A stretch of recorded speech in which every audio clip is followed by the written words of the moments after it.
Hailing frequencies are open. Hello, everybody, and welcome to Clear Skies, our Star Trek Live Play RPG. Hi, Stream Punks. How y'all doing? It's good to see everybody. Yeah, we've. Would you guys say it's accurate that we're still recovering? Yeah. It's a great word for it. I haven't even started. I'm speechless, and you know that's hard for me. It is hard, yes. Yeah, so we had a hell of a weekend.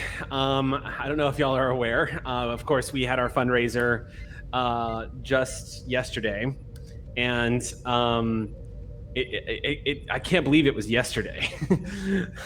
But we had hoped to achieve a 5K was our flatline goal. The mods kind of jokingly laughed that it was going to hit 10K. We hit 15K.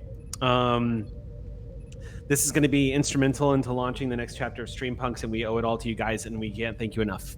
We just can't thank you enough. So wanted to take some time right off the top to talk about the stunning success of yesterday, and also to let everybody know that we are currently assembling all of the stretch goals that we achieved, that we were scrambling to achieve, because y'all left us kind of having to improvise. Oh, what can we do now?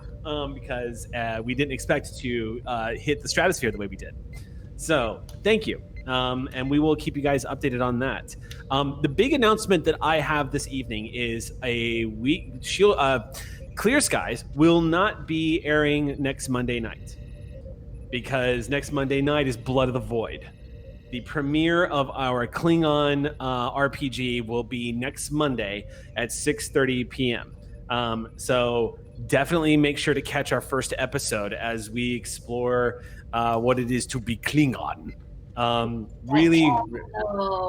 Yeah. I just want to say, as somebody who got the chance to talk with them yesterday, they're just so delightful. I'm already in love with them. I hope you guys are already in love with them. I think next week's going to be a lot of fun. I can't wait. I'm going to be in chat hanging out for a while, and I'm just very stoked. Everybody's so lovely. We have all. I've got consensus that we just want to see Rave and Jade meet and watch the planet burn. I'm ready. I would also venture to say that that McCrell for sure should be a part of that. That trio would be amazing. Look, I have a history with Klingon doctors. What can I say? I just picture. I'm just picturing. From the mountain. Yeah, I'm just picturing. I'm picturing Jade's character stabbing someone to death. McCrell. And LAKAT walking up to the body, LAKAT saying, and then walking on, and then McCrell stepping into frame and going, yes, and then walking on, and that's the show. You forgot the part where I loot the body, but yes. Right, okay, fair. So that'll be next Monday. Next Monday, we're going to be doing Blood of the Void, and hopefully we'll have some pretty big announcements coming up in the next few weeks too, so stay tuned for that. We also have the Day of Honor, which is coming up. That is going to be July, is it 11th, I believe? I'm getting my dates mixed up here. Yes, it is the 11th. Thank you, Sam. So it'll be July 11th. Stay tuned for that. It is going to be here on QueueTimes. You'll see it all over our socials. It's going to be a big deal. Eliza's essentially, they've announced the people in the panel. Eliza is essentially interviewing pretty much all the Klingons from Discovery, as well as the Admiral from Discovery. So we've got cast members from Star Trek Discovery coming in, as well as language experts to discuss Klingons and this wonderfully amazing fictional race that started out as such an adversarial race for the Federation and has since grown into one of the most beloved sci-fi races ever created. So definitely stay tuned for that. That is all I have for announcements this evening. Does anybody else have anything they would like to announce? Anybody else got anything going on? Yes, Aki. So, as per usual, I have my Tuesday and Friday streams over on my channel, Aki Talkies and Tea in the morning. But I recently just started a new show called Aki Flicks and Tea, which is my movie club show that's on Thursdays at 2 p.m. And this week, our film theme is dinosaurs, and we're watching Jurassic World 2 because I haven't seen it yet. Well, so nice. that should be fun. And then the one thing I did want to say really fast is that I was on the back end of yesterday's fundraisers, sort of like coordinating and stuff like that, and doing all that. And the one thing that I really want to say to Eric and Xander and Gina is that you guys helped keep things running so smoothly, and I was so proud of how on schedule we stayed, and you all made me very, very happy. And I was like, this is so great. Everybody's so awesome. And it was just. I just wanted to make you proud, Aki. You work so hard. Yeah. We all worked very, very hard. I'm very proud of all of us. Sam kicked so much ass. Y'all don't even know how much ass Sam was kicking. I don't all the way kick up to things. this. The mods, however, kicked a very large amount of posterior, and I would love to recognize them, the whole QueueTimes team, as well as the Streampunk Stream team. Unspeakably critical to making this move as smoothly as it did. We would have had warp core malfunction on this fundraiser long before without them. And we would have had two malfunctions. And frankly, that's too much Malcolm Reynolds to function. And we should also, of course, as always, give our thanks to Jake, who continues to just be the best. No, don't thank Jake. Best. He's We okay. love Jake. But all of our guests who stepped in and did amazing, hilarious, and just gloriously cute triple stuff. Oh my Yeah. gosh. Oh my gosh, you guys get more of Gina crafting, and we are so excited about that. Yeah. I don't know what you are gonna make, but I'm excited. Yeah. And I'm running a game, and I'm terrified. Yeah, you are. Everybody, Bonnie is going to run her very first game for us, and we are all so thrilled, and it's going to be so much fun. It's gonna be so easy, Bonnie. You got this. And Revati finally gets to run her Bachelor 10 Candles game. Yes. I personally request to at be. the rose ceremony. That's going to be amazing. That's going to be amazing. Real quick, if y'all tune in on Wednesday here on QueueTimes, it's going to be part 1 of the finale of Denver by Night, the all-female Vampire Masquerade cast RPG here on QueueTimes. That's Wednesday, 5 to 7, part 1 of the finale. What? Y'all, things are happening. And there's a special guest on it, too. Nice. The end. Okay. Big announcements at the top. If anybody else, does anybody else have any other announcements before we begin? No? Okay. Well, I guess. Oh, I'm sorry. Sorry. I forgot. I guess someone's. Yes, Sam. Yes, you should apologize. So We'll deal with you after the show. Mhm. But in the meantime, due to technical malfunctions, we have moved the premiere of D&D A Darkened Wish, the streaming tie-in to the D&D comic by B. Dave Walters and drawn by Tess Fowler. And that will be this Thursday from 5 to 7 PBT. That's with me and Aki, and also Aki. As well as Melee Damage and many members of the Uncommon Trust. So tune in for that. This Sunday will also be the season premiere proper of New Pantheon on Saving Throw Show on Sundays from 4 to 7 PBT. And that is our Demigods playthrough. This past Sunday, after the fundraiser, Aki and I joined Abria Iyengar GMing Attack and Dethrone God. So I strongly recommend checking out that VOD because sometimes... Look, I actually don't need to say anything else. Attack and Dethrone God. Done. It's pitched itself. Run by Abria Iyengar. You now know everything you need to know to want to tune in. So you can go check the VOD of that out on Saving Throw. It'll be up on YouTube soon, if it ain't already. We're all doing a bunch of stuff, catching my stuff wherever my stuff happens. But mostly, I'm about to get shot, and I'm excited. Excellent.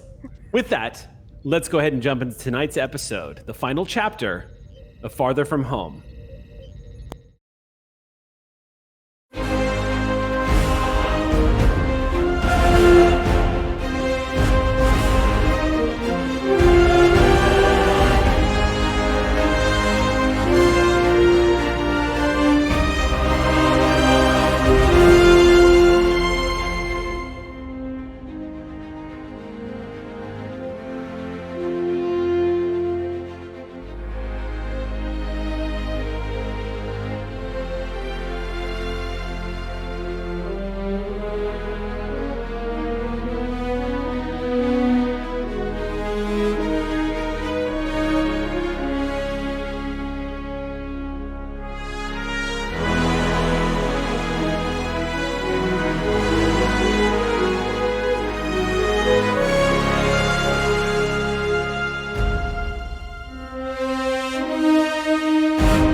Welcome back, everybody. We're going to begin tonight's episode of Clear Skies. This is the episode Farther From Home, and we are at a critical junction point because the cards have apparently been laid, and everyone is become aware of some of the plots that have been unfolding during the course of this very bizarre mission that began with some questionable orders from Starfleet Command and has led the USS Ross down the rabbit hole of intrigue. Right now, there are 2 Jem'Hadar, an Avorta, and a Founder on board the USS Ross. They are getting ready to stage a combat mission against a rival pirate in what would be described as a long-lost pirate haven, long sought after during the Dominion War. After it finally being discovered, the Ross has made some friends and has revealed some new enemies. Namely, this Founder, who has been portraying herself as someone who is on the side of compassion and the USS Ross, is in fact the pirate king that she is attempting to get everybody to kill. She's playing both sides. This reveal came when one of the frenemies of the USS Ross, Taraz, snuck this information on board via his Ferengi lieutenant and had it presented to the command staff of the USS Ross. The Ross has since been making plans using Obsidian Order technology to attempt to capture this changeling. This is not easy tech to use. And right now, you guys have been improvising based off of what you know about this kind of tech, which is damn near impossible to try to replicate this technology based off of what little you know. However, Ambassador Olin Marjanil has made contact with the Romulan ambassador and the Klingon ambassador. And while the Klingon ambassador wasn't particularly his usual warm, affable self towards the ambassador, the Romulan ambassador seemed a little more willing to help, especially if it meant that he could get a favor with the Federation ambassador. Now, as that exchange was being set up and confirmed that a data transfer was going to happen, the transmission was cut off at the source. Now, will the USS Ross receive that data? It's hard to say, but the subspace transmission and connection to Narendra Station, where this ambassador is stationed at, has been severed. Where we left off, the crew of the USS Ross is currently in holodeck 3, and all of them are working together. The command staff is working together right now to try to recreate this technology that was used in a classified state during the Dominion War, so that when they fall into the trap of this changeling who thinks that she is a step ahead of them, they can use it to capture her. Now, one last variable, the Jem'Hadar. Nobody wants a piece of that. There's 2 Jem'Hadar soldiers. Now, they're outnumbered, but they're 2 Jem'Hadar soldiers, and nobody wants to have to deal with that. I think we know exactly who wants to deal with it. There's a trade-off, though.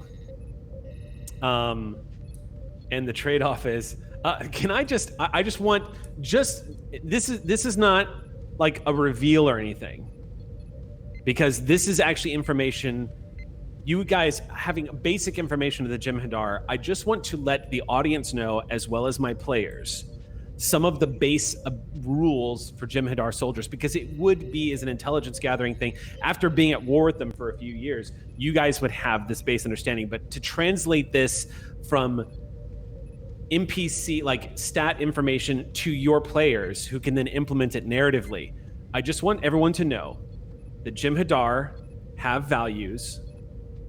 They do get to call upon their values for determination. They also have special rules. They're immune to pain and they're immune to fear. You cannot intimidate them. They are not afraid. They have an ability called Victory is Life, which gives them 1 threat every time they do damage. And they have the Shroud, which allows them to cloak. And they have Brute Force, which allows them to remove the non-lethal trait from unarmed attacks and replace it with Vicious 1. Jem'Hadar are brutal. And typically when they fight someone, be it them or somebody else, when a Jem'Hadar engages in battle, someone is going to die. Don't fight the Jem'Hadar. Like the Jem'Hadar. However, to conclude this, The big reveal last episode was the first, the Jem'Hadar that has managed to get away and have a personal conversation with Azri Sul. The first LAKAT Itlan. LAKAT Itlan has revealed to Captain Azri Sul that he has orders from Odo himself. Now, this is unusual because usually the Vorta are the only ones that are allowed to speak to the Founders, but it's not unusual necessarily for a first to have contact with the Founders. This first apparently received orders, and apparently the Vorta also received orders to bring this Founder home. And if she refuses to come back home, use whatever force necessary to eliminate her as a threat. Now, LAKAT didn't go into detail as to why this order was given, but if Odo's giving that order, especially because it is known in Starfleet that changelings do not kill other changelings, it must be serious, and there must be a lot at stake. It's not like the Jem'Hadar to lie. That's the Vorta's job. The Vorta, however, is apparently going against that order, and in a moment of fealty has sworn allegiance to this Founder. LAKAT, however, has refused to betray the orders he was given. And as a Jem'Hadar is currently in a moment of crisis, he's been given an order by his god to kill his god. What will he do? He's made it very clear he intends to follow his order, no matter what. And so the stage is set.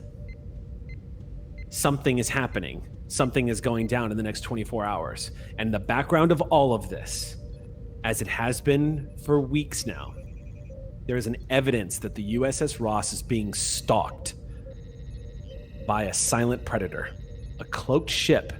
More and more evidence comes in that a cloaked ship is out there somewhere and has been stalking the USS Ross. And they're either being sloppy or they want the Ross to know that they're being stalked. It's hard to say. We start tonight in Holodeck 3 with an extended task. Before we begin the extended task, however, I'm going to make a roll because the Romulan ambassador back on Narendra Station is going to make the attempt to send the data despite the interference. A quick little aside, because we're in the middle of essentially like a session, do we have rollover momentum from last time that we might be able to use in this? Thank you for bringing that up. At the start of every game session, the momentum resets. It's a very rare circumstance when you guys where you guys start with momentum in the middle of the scene. At this point, normally I would say you have 0 momentum. However. Yay, I thought there was a however. There's a however, because during our fundraiser, our fans unlocked one of the stretch goals, which immediately is rewarding all of you 1 momentum. So you guys are maxed out tonight. And you start the game with 6 momentum because of the unlock stretch goal that we all hit yesterday. Thank you. You should never have let me write the goals. Big mistake. Huge. So every player gains 1 momentum, which goes immediately into the pool. That's a total of 6. You guys are maxed. I will give you the option here, because in the spirit of keeping Star Trek Adventures RPG as much of a feel as towards a television show as it is as an RPG, I will give you the option of allowing me to use momentum on behalf of the Romulan ambassador. Yes, it's very important. I'm giving you the option. Yes, please. The option is yes. The option is okay. Then let me grab his stats. All right. I burned the heck out of my index finger today, and I'm just realizing while I'm trying to write notes that I have to press my thumb against my index finger to hold my pencil. I'm like, I'm not going to be able to take notes. This really hurts. Oh, no. No. If only you had a whole crew who could take notes here he and then send them to you afterward. Alas, you are alone Hugh snaps on his this fingers. whole ship. Okay, so this is going to be, I'm going to rule this to be, this is going to be a control. You know what? I might make this security, actually. I'll make this a control security check. He's a Romulan. So I'll make this a control security check. What's that supposed to mean? He's a Romulan. He's got control security.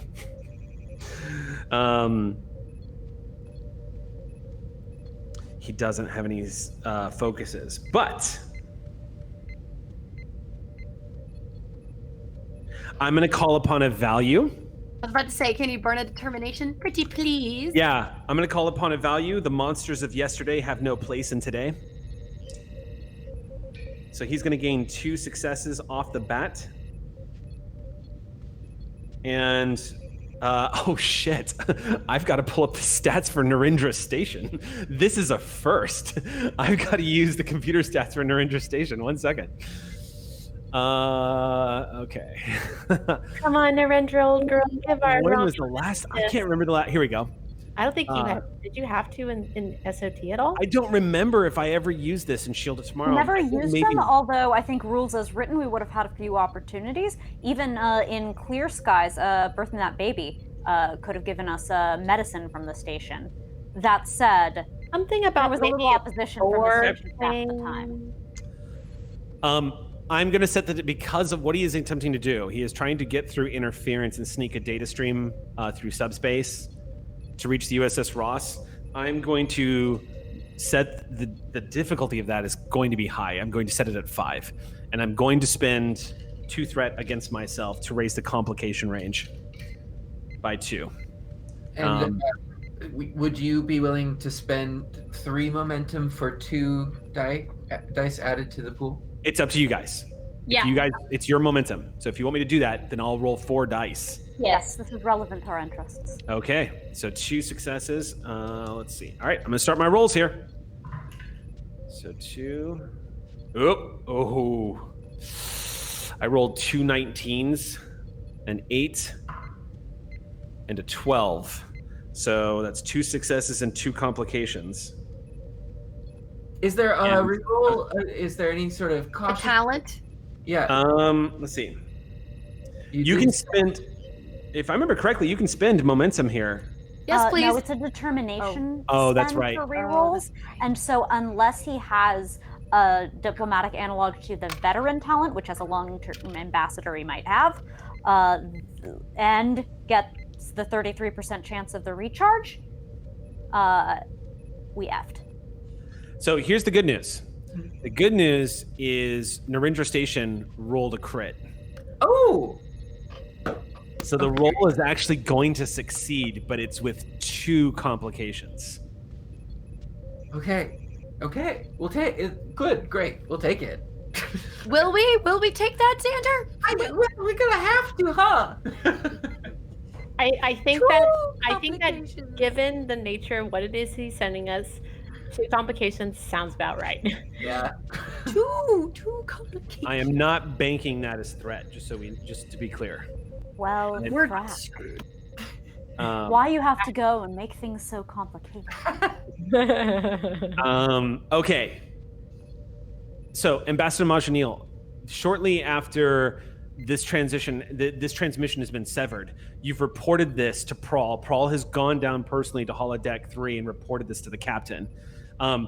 Mostly because Prawl at this point, with the changeling on board, Prawl is not doing anything unless it's in person with the person they know they're talking to.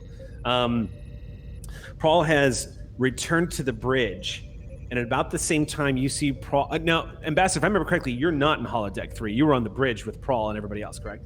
I am in the holodeck, but if I'm called up to the bridge, Okay. I will go to the bridge. No, so we'll say this. We'll say that while you were down in the holodeck, it's about 10 minutes after you received this message from Prawl, in person, Captain. The Trill approached you, gave you this in a hushed tone, let you know that he is certain there is a cloaked ship out there now. That this transmission was not jammed at the source; it was jammed here. That much they know. About 10 minutes after this, as you're starting to finally get your focus back, Captain Sull, and put your mind back on the task at hand and not think about this lurking danger out in space, you get a chirp on your communicator. And you hear an urgent tone to Prawl's voice saying, "Captain, this is Lieutenant Commander Prawl. Come in." Go ahead. Captain, there's something I think you need to see on the bridge personally. You might want to bring the ambassador. I'm on my way. Get started in here, Chief. I'll be along presently. Ideally, by then, we'll have some sense of the research that we want to get done from our medical and science team. Aye, Captain. And if I may, Azri, I could use your help on this one as soon as you can. I'll be back as soon as I'm able. See you soon. Okay. Aye, sir. Shall we, Ambassador? Of course. Moments later, the two of you step out onto the bridge. You see Prawl turn from the security station and immediately approach the two of you and says, Captain, we just received a transmission from Narendra Station. It was in a hidden data packet. At first, it looked like noise, but I was able to ascertain that it is, in fact, some kind of hidden transmission addressed to the ambassador and marked urgent. All right, let's head into my ready room. Look at it there. Do you have it fully decrypted? Aye, Captain. Excellent. Thank you. Thank you very much. Moments later, as y'all are settling into the ready room, you swivel around the desk computer in front of you, Captain, hitting to start the transmission. And as it opens up, you see the blueprints for a Dominion device, a device of the Obsidian Order. The very device that you were all attempting to build in the holodeck right now. Detailed blueprints. That son of a bitch did it. All of it is in Romulan, which the computer is currently translating out. Oh, they had it for a while. Oh, of Little course they devils. did. But the fact that he managed to get his hands on it, that's pretty incredible too. Very resourceful. Let's hope you didn't have to promise him too much, Ambassador. This is going to come in handy. Real handy. I'm sure that whatever the favor is, it will hopefully be worth it. I think that this is a very good show of faith in us. Captain, Yes. as you're looking at these blueprints, I'm going to need you to make an insight command check. All right. And the difficulty of this is going to be 2. All right. I'd like to take momentum, if I may. Precautious. Okay. Any luck, I'll pay it back soon enough. Yeah, the extended test you guys got coming up is probably going to do good for you. Does my sense motive fit into it? What's that? My insight, my sense motive focus. No, that wouldn't count here. Yeah. We got 6 successes on a 5 difficulty, and that's where she's getting that extra momentum. Who? I was saying we have 4 momentum currently. Oh, 4 momentum. All right. Well, Now we have 3. Okay. No, now we now have no, we now have 4 because I got 3 successes. we now I have paid it 4. back. Okay. Captain, as you're Math listening is to hard. Olin and Prawl talk back and forth with like this hopeful tone to their voice, they both seem like they're a little excited now because they just got handed this blueprint's going to change. It's going to give you guys a significant advantage to what's going on. You see at the bottom of the message translated out through Romulan. At the very bottom, it's not part of the blueprint. It just says, your ship is in danger. No ship. Commander Paul, that jammed communication, that was on a secure line. Which meant that if they knew to jam based on the content of the message. Have you checked our system for taps? No, Captain. That would take an extraordinary feat of security breach to be able to actually tap the systems of the USS Ross. Then how did of they course. know exactly what our ambassador was talking about and when to jam it? It might be that they're listening to the ambassador. The ambassador has a secured line just the same as I do. I don't have an explanation, Captain.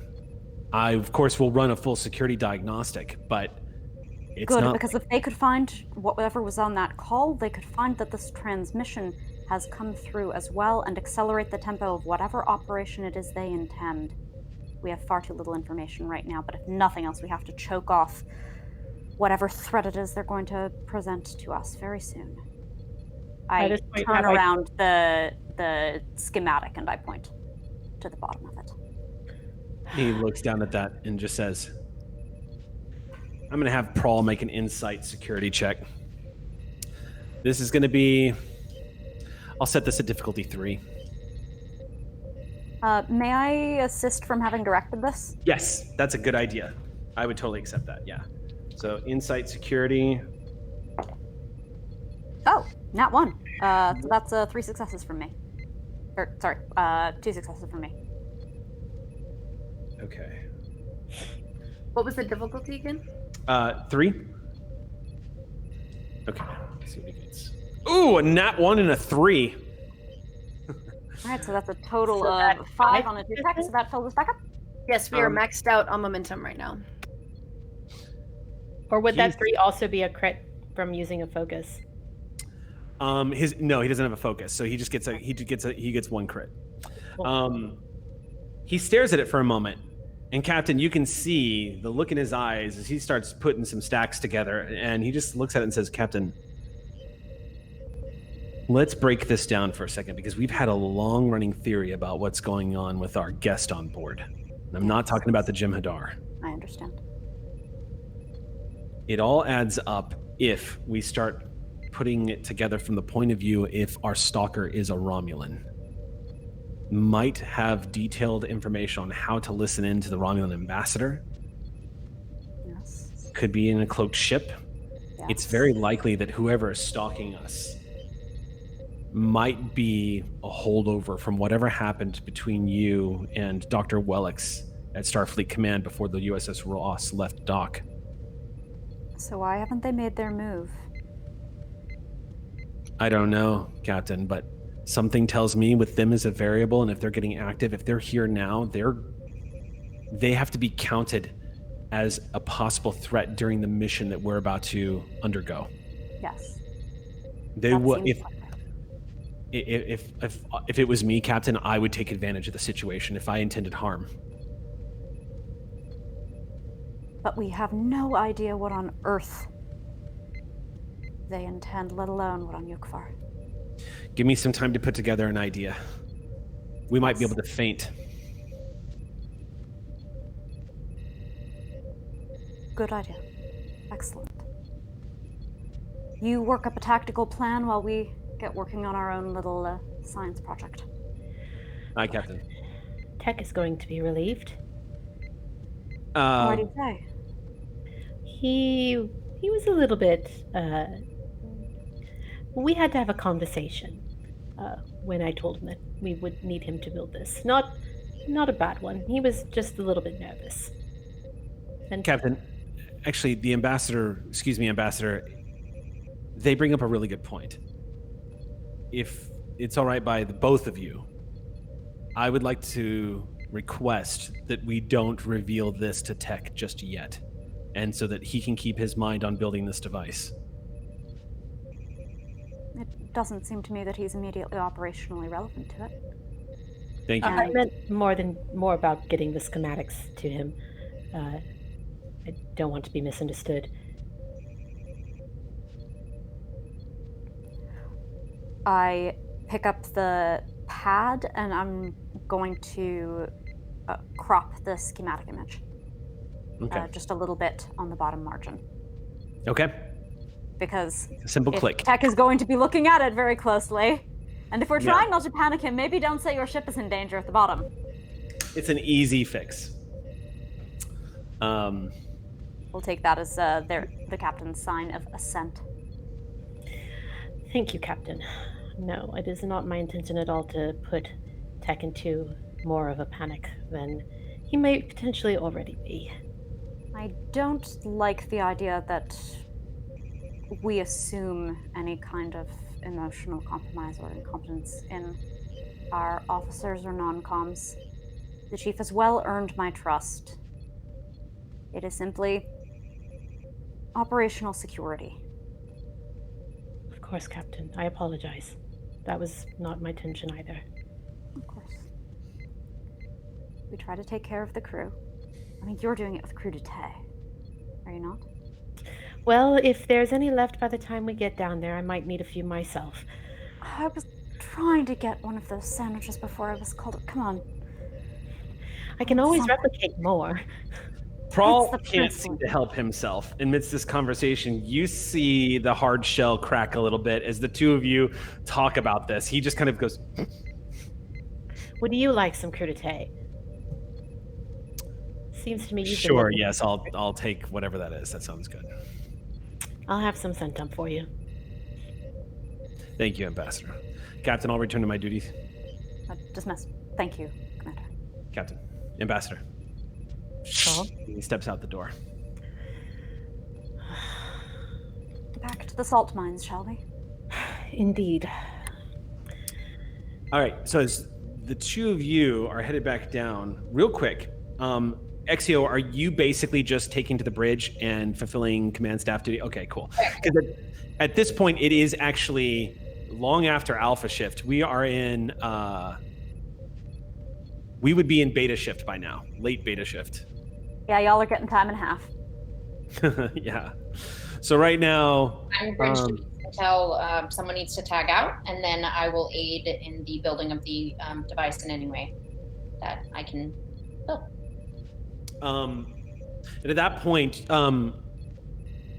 because it's not his shift at the security station, he goes and basically talks to Mashlo Karv, who, goes and talks to, who is our chief of security?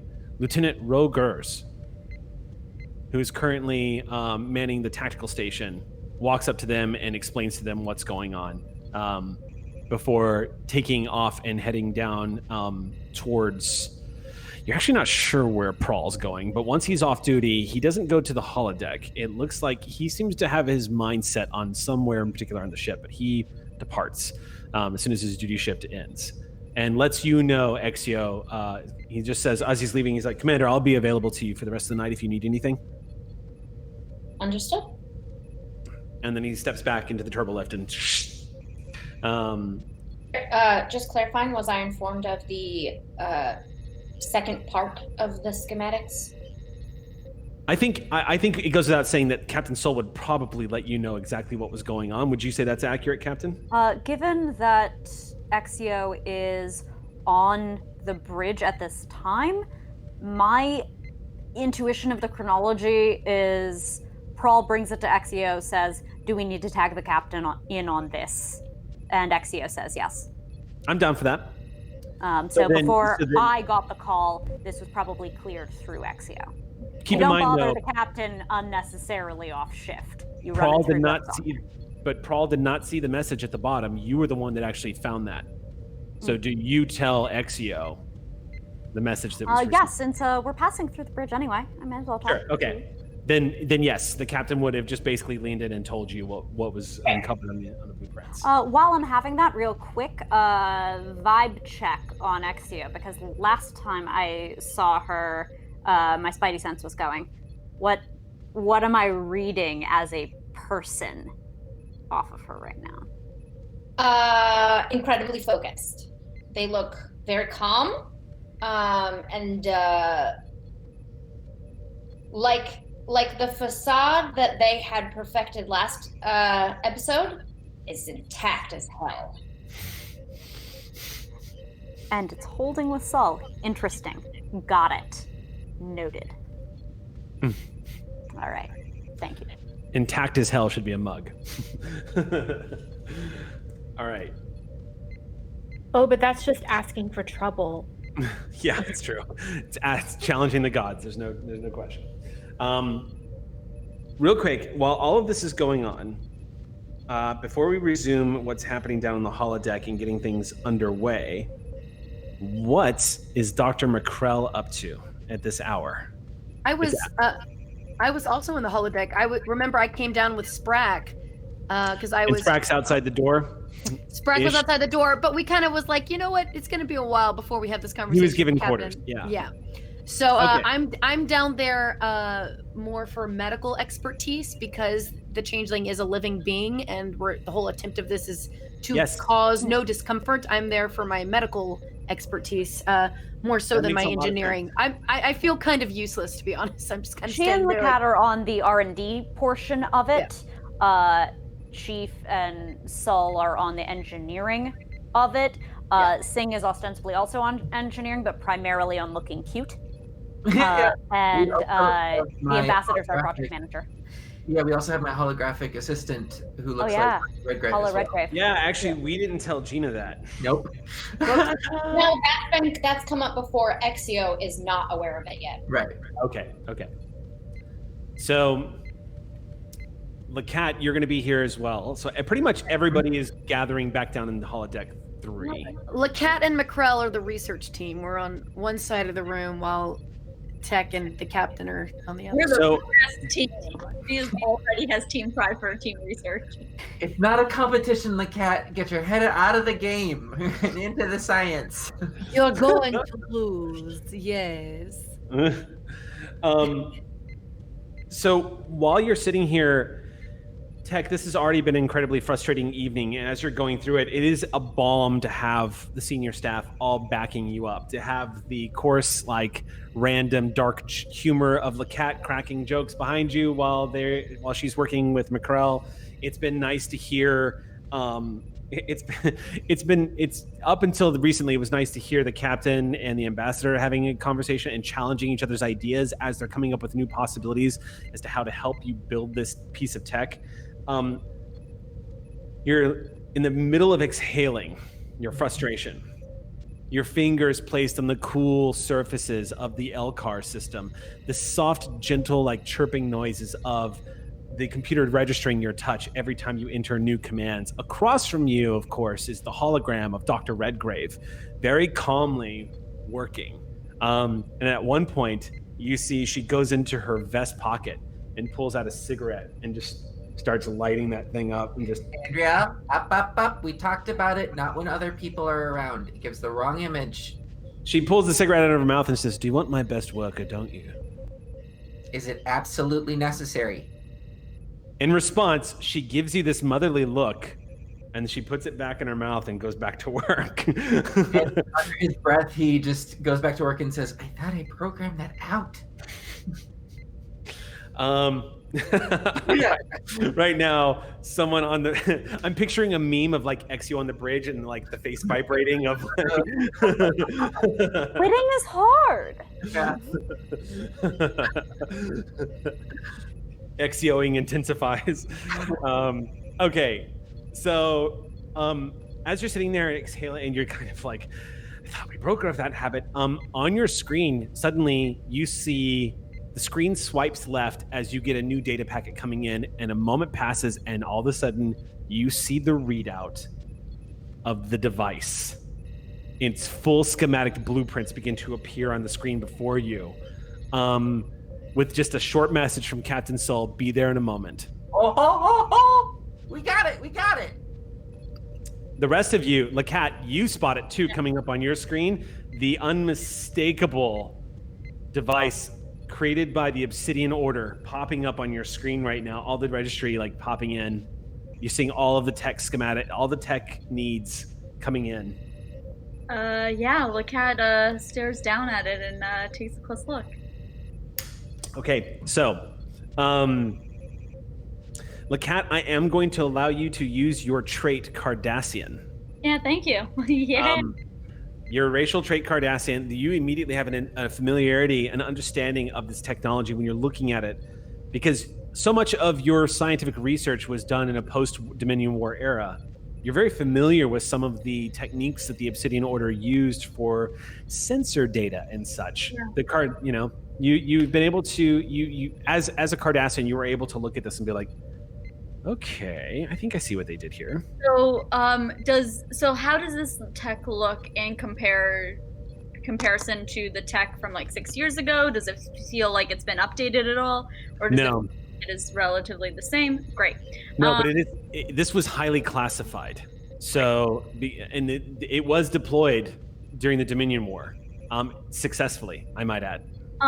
Can I use my trait as a Cardassian, maybe even do a roll for this, to search for like common like road bumps or like common hiccups that you might run into within these schematics? Tell you what, May have been mistranslated like through like cultural differences. Like when they say meters, they actually mean inches or whatever. why don't we do this? Hold on to that, because when your turn comes around on the extended tasks, I'll let you burn momentum for that very reason. Beautiful. Great. So as you're scanning through it, like all of the noise falls away. LAKAT, you're seeing a piece of technology that you actually kind of understand where it was going. You're looking at this when you hear the doors of the holodeck open and the ambassador and the captain rejoin everybody stepping into the holodeck. Hail the true hero, the one who negotiated their way into getting us these most glorious of blueprints. I say unto thee, huzzah on behalf of our ambassador, huzzah. Huzzah! You hear Tech from the back. I owe you like 4 bowls of Delton soup. Oh, I'm so excited. Is there any crudité left, or have you consumed all of it? I stress eat. Just throwing that out there, unrelated. Does rank have no privileges? I will replicate us more. All's fair in tech and food. It's Fair true. enough, Tech. I put my apron back on. It's good to see you. Guys, that's a whole mood. That's the battle cry of Commander Tech, of Chief Commander. Tech. No, I like it. So, all right, so we're going to jump into this extended task now. So, the base difficulty of this extended task is 3. Resistance is 2. The magnitude is 4. I am attaching intervals as a time task. However, the success or failure of this is not based on the intervals that the restriction that I have put on you. It is, in fact, based on the restrictions placed upon you by Captain Saul. However, because you guys managed to burn some momentum and juice up the ambassador to basically get the blueprints to this thing, a base difficulty of 3 makes no sense at this point. So I'm going to drop it to 2. We're going to drop the base difficulty to 2. The resistance, however, is staying the same. This is a new piece of technology from the Obsidian Order. So building this thing is going to be possible now, but it's going to be very delicate procedure. However, the intervals that have been placed upon this extended task were actually imposed to you all by your captain. So to give the audience an idea, this was discussed right before we went live. Captain Saul has decided, once I told everybody what this extended task was going to be, the original intervals were going to be 9 to indicate 9 hours worth of work. However, Captain Saul, looking out for their crew and insisting that everyone needs to be rested for the operation tomorrow, has imposed a penalty on this extended task, dropping the intervals down to 6 because they refused to let the crew stay up all damn night working on this when you guys could be going into a hairy situation tomorrow. No, but it's okay. I will take a cat nap. You may do such a thing, however, I find myself unable to accomplish such things. Likewise, most of our crew, and we are not about to sacrifice operational readiness on the altar of experimental technology. It was a joke. Must have gone over my head. Quite an arm on you. You're literally bringing down the universe around you, Bonnie. Mackerel has been practicing her stand-up routine. It's not good. So, because of the success of the ambassador getting these blueprints out, the dropping the difficulty down to 2 is going to really help deal with that interval time limit. So, we're going to start with you, Tech. You and Dr. Redgrave are working on the initial parts of this. Now, this is like a base technology role. Now, Dr. Redgrave's specialty is in holographic technology. But that translates to the manipulation of photons and hard light. Some of the tech that this device uses actually uses a bombardment of photonic energy in order to limit and restrict the ability for a changeling to take shapes. Mm-hmm. So I'm going to say that is going to apply here.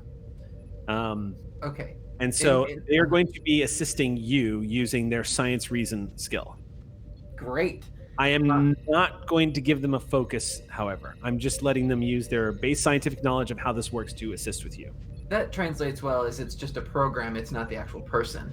Right, exactly. So and then which attributes and discipline am I using? So this is going to be actually, man, I've been wanting to watch tech actually build. Me too. Something like this for a while now. This is going to be a delicate task of putting it together. This is a control engineering check. Okay. Which I think you've got that handled. And for her, it's a reason.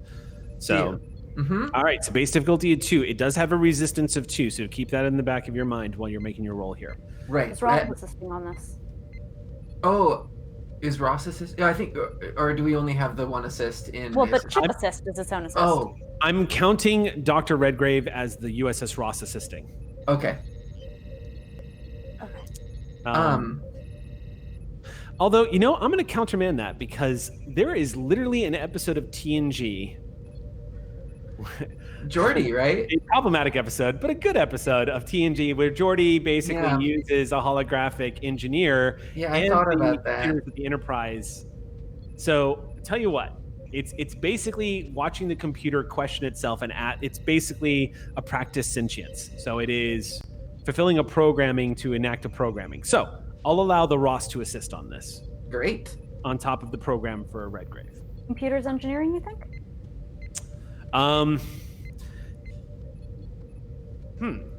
Definitely computers.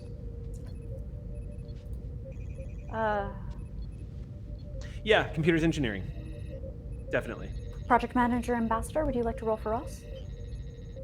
Project manager. Yeah. Okay, Redgrave rolls a 7, so that's going to be a success from her. But this all depends on whether or not Tech gets successes. Right. So I am going to spend 1 momentum to add 1 to my pool, and it's control engineering. Right. What is the complication range changed at all? Nope. Complication range is 20. Cool. So we have 2 successes, and one of them falls under my engineering if my focus on maybe warp field dynamics or transporters and replicators. Maybe? Nope. Okay. That's what I got. So 2 successes from Tech. Okay. 2! The Ross rolled a complication. Ooh. The Ross is currently going, why is my hologram smoking? Oh, wait, what? What are we doing? Shit. Yeah, basically. God damn it. Come on, wake up. Can you roll this way on Thursdays, please? Okay. Redgrave, however, did roll a success. So you are going to beat the difficulty and gain 1 momentum. Now, you're going to roll your challenge dice. Yes. Do you remember how this works, Sander? Yes. Or I don't remember. I have it written 2 down. plus discipline. 2 plus discipline. So I'm at 7. Mm-hmm. 4, 5, 6, 7. Whoops. And would you like to spend momentum to gain piercing, or Yes, you can spend 1 momentum and pierce through all the resistance. And I have to call that before? Before the roll, yes. Okay, but then yeah. For piercing, yes. I would ask that you would do that before the roll. Gotcha. So yes, I will call for piercing, and then hold on. Finish. Okay, so that's 1, 2, 3, 4, 5, 6, plus 1 effect, and 2 blanks. Okay. And you got piercing. And we got piercing, but the resistance was only 2 to begin with. But the piercing brings it down to 1, right? So this is a 5 total points with an effect. Okay, so that's going to be 5 points off the work track. Wait, you got 6, and then Can you run that through one more time? Because I think we should get 6 because we pierce, like 1 momentum is worth 2 piercing. Oh, That's correct. it's worth One 2 momentum is piercing. worth 2 piercing. Yeah. So you're not. So all 6 will go through. Yeah. You're right. Okay. So you got 5. So you're gonna get 6 work done, correct? Yes. Okay. That's big. That's that's a breakthrough. Right. So you're gonna get 1 breakthrough on that. So that also reduces the difficulty to 1. Mm-hmm. Okay. So. And It is worth noting, though, but because Ross rolled the complication, that's going to take up 1.5 intervals. okay, yep. I think it's worth just taking that. Okay. It's a good start. It's a real good start. So the magnitude is going to drop down to 3. Magnitude is 3. Base difficulty now is down to 1. Down to 1. So you guys are in good shape right now. And we've used 1 full interval with this because we're going to be moving on to the next interval. We're into 1.5 due to the complication. You're 1 to 1.5 because Ross rolled a complication. So this took an hour and a half worth of work to start off. Copy that. So it's about 12:30. It's after midnight now. Copy that. So now, you and Dr. Redgrave, at one point, the conversation in the holodeck begins to fall quiet as everyone is just super focused on their work. Things up on the bridge, EXEO, are also very quiet. If you were an organic, you anticipate a high probability of anxiety on the bridge. Mostly organic to be able to tell that. Right, yeah.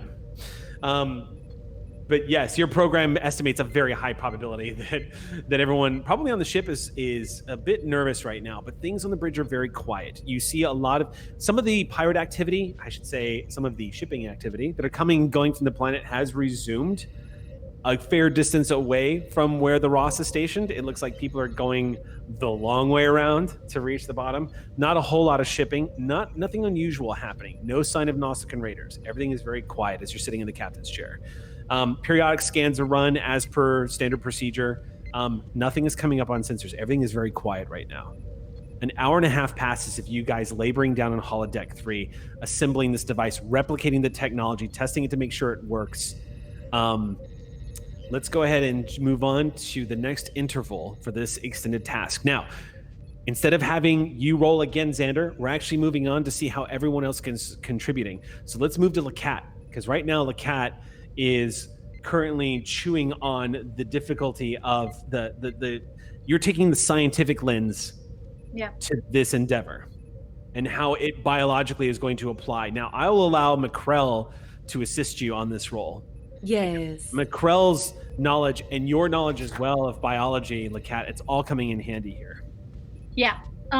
So I think that what we want to be able to do is that we obviously want to make sure that the changeling doesn't get hurt while we are containing it, and then I also want to make sure that I want, if possible, to have it act as a sort of like prison as well, in case we put them in it for a little bit longer. So Captain has said it won't take that long, but I would like LAKAT to like build in the possibility that like we might actually have to keep them in there a little bit longer than possible. So I turn to McCrell and express this to you. Yes, I would like to help make the contraption more comfortable for the changeling, or at least not be in there for a while, you know? I believe so, yes, especially with the way that things seem to be progressing. If we use this technology but also adapt it to where maybe even put the changeling in a stasis, so it's not it's like sleeping. So it's sleeping. Maybe. So it's having a good time instead of... It's using a containment field to essentially prevent it from changing shape. I should tell you something real quick, because you weren't here when this was actually revealed last week, Raven. Oh.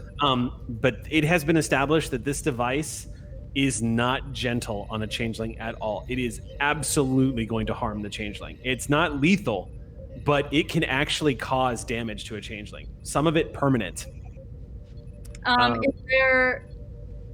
Is there a way for Jane to take so the damage that it causes, is it from like a biological aspect? Like can Jane try to counteract that in however you can attempt to. I mean, essentially the Obsidian Order was not interested in making a changeling comfortable when they invented this creation. Yeah. So there is a place for you here. There is a way, if you would like to add the Jane LAKAT modifications to try to make this so when you essentially paralyze this changeling, that it's not going to be so evasive that it might permanently damage it. That's in fact the order, just so you know, because that was an order last episode. But yeah, that's the orders. Well, thank you for clarifying that. Yep, Yeah. This is not an optional aspect to this. I know that it is a little more harmful than I think what we saw, at least on a short-term interval, per what Eric's describing, than we saw 10 years ago. But we're making sure. Yeah, we're making sure. But I want you to know that Jane would have made those modifications on her own as well. Sure. It's called personal growth. But yeah. But she like looks down at these schematics, Macrel, and she's basically like, and it sounds like she's kind of talking to herself. For the longest time, you would never be able to see these kinds of schematics unless your eyes were meant to see them. And now they're here. Yes, I feel very fortunate to be looking at such a unique piece of technology that was, of course, invented by the Cardassians. However, it was never made public to the Federation, so we were never able to use it as well, which would have been, of course, helpful during the Dominion War. And now we are able to look at them. How empires fall, huh? I would like... thanks to the ambassador, of course. To the ambassador. I would like to roll. What am I rolling? Okay, this is going to be a reason science check for you. Great. And for me? For you, this is going to be you implementing what you know. So I'm going to say for you, it's going to be medicine. I would say, actually, Bonnie, I would say Macrel is going to roll control medicine here. Excellent. As you refine this device. Now, the difficulty has been dropped. I'm not going to add difficulty level because you're trying to modify this device. I think that's kind of baked into this role. And Sam was kind enough to clarify and remind us that that was an order from the previous episode. So I will say that that has been taken into account. Great. Let's go ahead and make the roll. The base difficulty right now is 1. And I'm assuming I can use a focus in xenobiology? Since I'm trying to attempt to use what I know about the bodies of the changelings. That might be tricky because changeling is such an incredibly unique. It does not. So the thing about xenobiology is most of the life forms you come across are at least following a familiar pattern of biology that you can apply that school of training to just about every life form you come across. Changelings are so unique. But I also have a quick study that when attempting a task that would involve an unfamiliar medical procedure or an unfamiliar species, I ignore any difficulty increase, but I guess that wouldn't apply. No, it absolutely applies. Okay. It mechanically, that would not do anything in this particular instance. However, because you have that trait, I'm going to use it narratively. Thank and you. I'm going to say, yes, you can totally use your xenobiology on this. Lovely. Thank you. Yeah. So go ahead and Rave, you make your roll first. 2 successes. And a crit for Macrel. Yeah. 4. So 4 total successes. Okay, so gain that momentum. I'm guessing you're going to want to spend that on piercing to gain piercing too. Yes. Okay. Yes, we can also add more dice for all of those overflow because that's what 3 overflow. Mm-hmm. So we can just, with minimal consequence, throw at least 2 of those into dice and have an overflow left over to reroll work if we need to. Yeah. Okay. So 2 plus discipline, or excuse me, 4 plus whatever, plus your medicine discipline, or your science. Your science discipline. So what's your science? My science is a 5. Okay, so roll. As is my medicine. You're not going to be rolling this one, but So I'm rolling 9, correct, Sam? You're rolling 9 dice. Nice. Which is a monster roll on this work track. Let me see. That's 1, 2, 3, 4, 5, 6, 7, 8, 9. Okay. And I'm looking for it's 1s and 2. Okay. Oh yes. Okay. 1, 2, 3, 4, 5, 6, 7, 8. 3s and 4s don't count. 5s and 6s are effects, right? Mm-hmm. Reroll 3s and 4s since we were working off spillover momentum for that anyway. It costs us nothing to reroll the blanks. Great. Ooh, great. That's a 1. And that's a 2. Wonderful. 1, 2, 3, 4, 5, 6, 7, 8, 9. 9 on the 1s and 2s, and then 2 6s and 1 5. Okay, so total work is how much is that up? 9 total? No. Yeah. Effects, dang. That busts us all the way through the work track. It does. That's going to give you. That's going to actually. That actually is. So here's the thing, because that was a full interval. So total work time is 2.5 hours. Yeah. In 2.5 hours, you guys essentially, because the magnitude was 3, it was dropped down to 2. And then you basically just got 2 breakthroughs, which drops the magnitude to 0 and beats the extended task. You guys conquer the extended task. Fill up the work track. You rolled 5, which is a breakthrough. You filled up the work track, which is a breakthrough. Now we can all go to sleep. Those blueprints, lifesavers. Yeah. But I think as Jane makes these modifications as well, I think that like you feel her, Olin. You're in the room too, right? Or yes, at this point, you feel her go from like this sense of like comfort when she first sees like the schematics to like a sense of pride. It's the comfort of knowing something and then like I'm making it better. And yeah.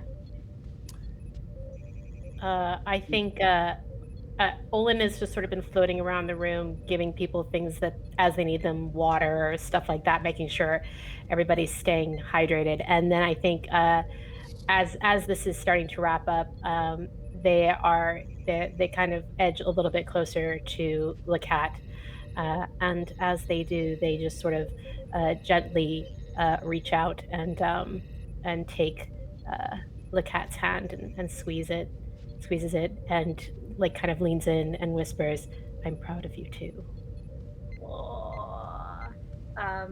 She squeezes back, but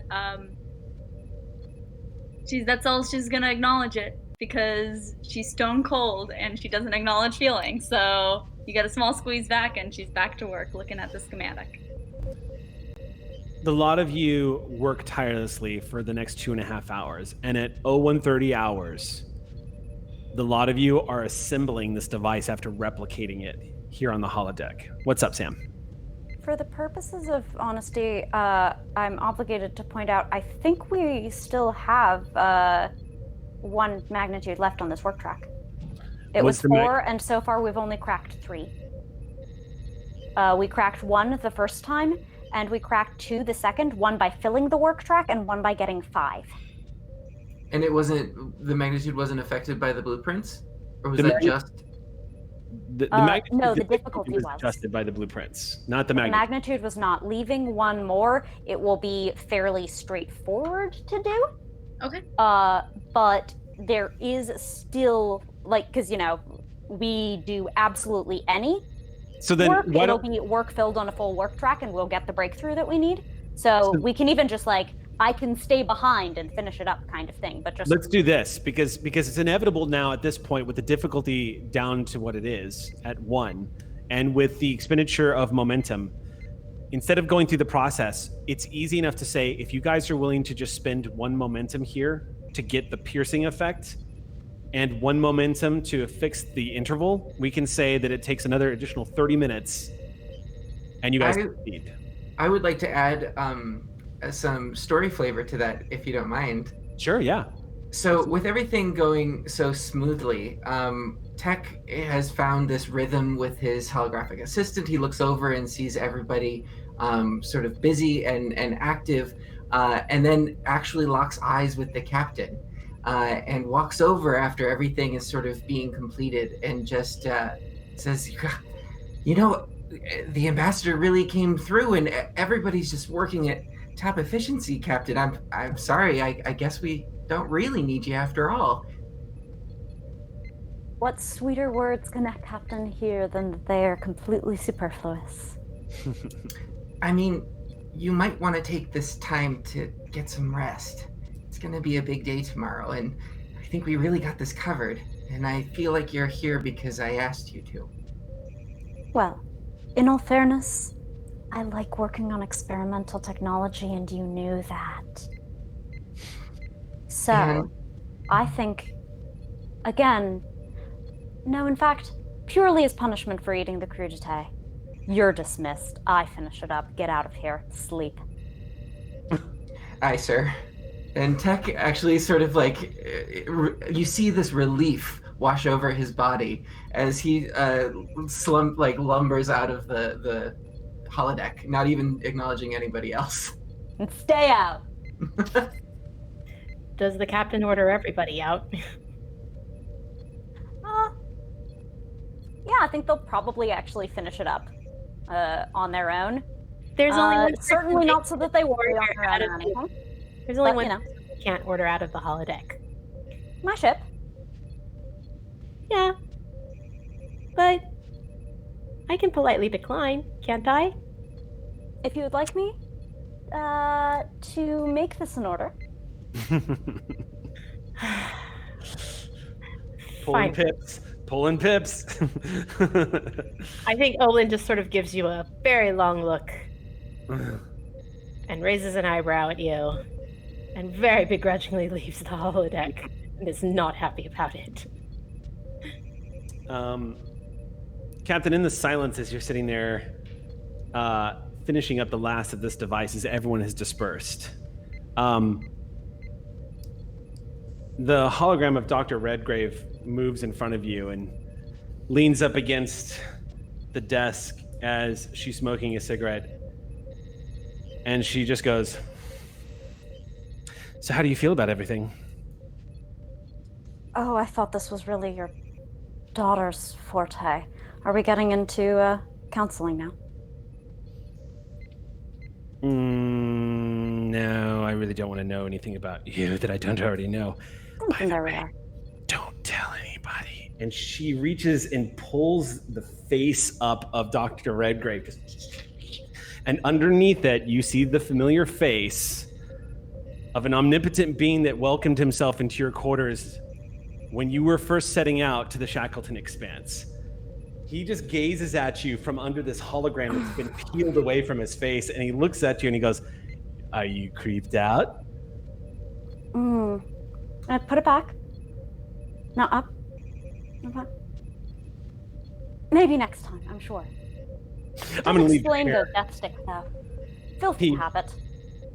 You see him discard these photons that just scatter into light and immediately get reclaimed by the holodeck. However, keeping the body of Redgrave.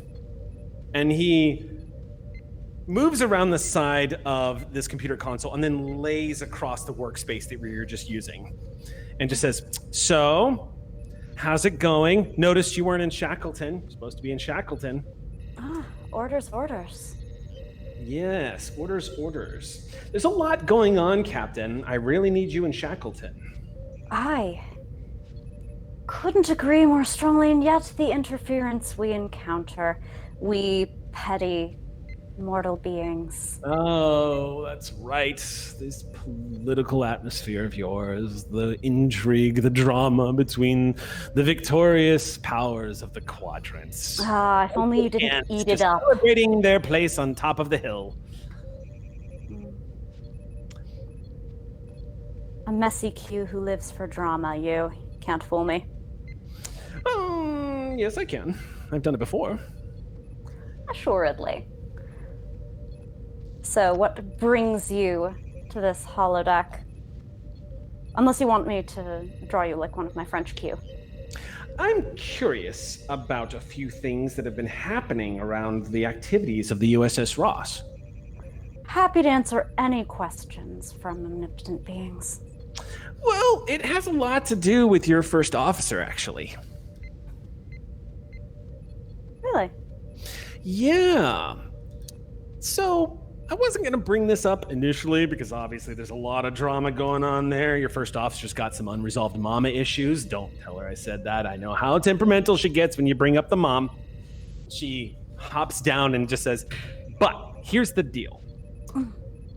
Redgrave. No, I can't tell you. I should tell you. Redgrave. No, I shouldn't tell you. Oh, I wouldn't ask it of you. Redgrave cheated on more than one level. She's been cheating a lot. You see, the Federation is eventually going to understand how to make holographic technology, and it's going to be wonderful. You're going to have curators to museums who you can very politely dismiss whenever you want, and we'll lead you through an archive. It'll be beautiful, trust me. It's going to be absolutely wonderful. The Federation's going to be doing great, but here's the problem with that. And I'm going to be blunt with you, Captain. EXEO is a little too ahead of her time. I always found her precocious. That too. Temporal shenanigans, then. Mm-hmm. It's not just Dominion technology at work here. And I don't want to give anything away because, the Federation's done a good job of burying this kind of shit, but I'm just going to go ahead and tell you right now that your government does not have a very happy history with AI and holographic technology. We were hoping here on the Ross to take care of some of that, provide a better example. You guys are doing good with that. And can I just say, the doctor, handsome as he is, good step in the right direction. But I'm here to let you know, Captain. Wrap this up as quickly as you can and get your butt back to Shackleton. I see. Could you do that for me? I've got a bet with the Continuum, and right now, you're kind of costing me points. Well, I mean, if it were anybody else, I don't really know what I would say, but if it's you, well, all right, I will do as my superiors in Starfleet order me because I am an officer of Starfleet and of the Federation, Q. If I had something to tell them, of course, I'm sure those orders could be expedited, but otherwise, my poor little low-ranking mortal hands are tied. Well, can't say I didn't try. And you're alone in the holodeck. And the hologram of Dr. Redgrave is intact, unaware of anything that's happening. And she's typing away on the computer and just says, this will be done in just a moment, I believe. And then you can get back to captaining. Thank you, Dr. Redgrave. Looking at her with different eyes right now, Captain, you see she is fulfilling the personality matrix that has been loaded into that program. She is every sense of the word Dr. Redgrave right now working on this project. But with Q's bizarre visit and warning lingering in the back of your mind, you aren't sure about the woman that's standing in front of you right now. She very calmly just types away on the console. A few moments later, you hear some chirps coming out of the computer indicating that the replication assembling process is complete. And at about that point, you see one of these panels on the wall just go slides open, and the device sitting inside this sort of cone-looking, it almost, the best way to describe it is it sort of just looks like, your version of this device looks like sort of like a big metal pill sitting in a containment unit. It just kind of sits there. It almost looks like a large grenade used to deploy and will do the job. Is it about that size? Yep. Like a dragon egg? Yeah, essentially. Like a pill To put it in terms that I an ostrich understand. egg. It's about the size of an ostrich egg, but it's pill shaped. So it looks like it's big enough to hold kind of like this, and you activate it. Good work, team. What time is it? Right now it's about 2 a.m.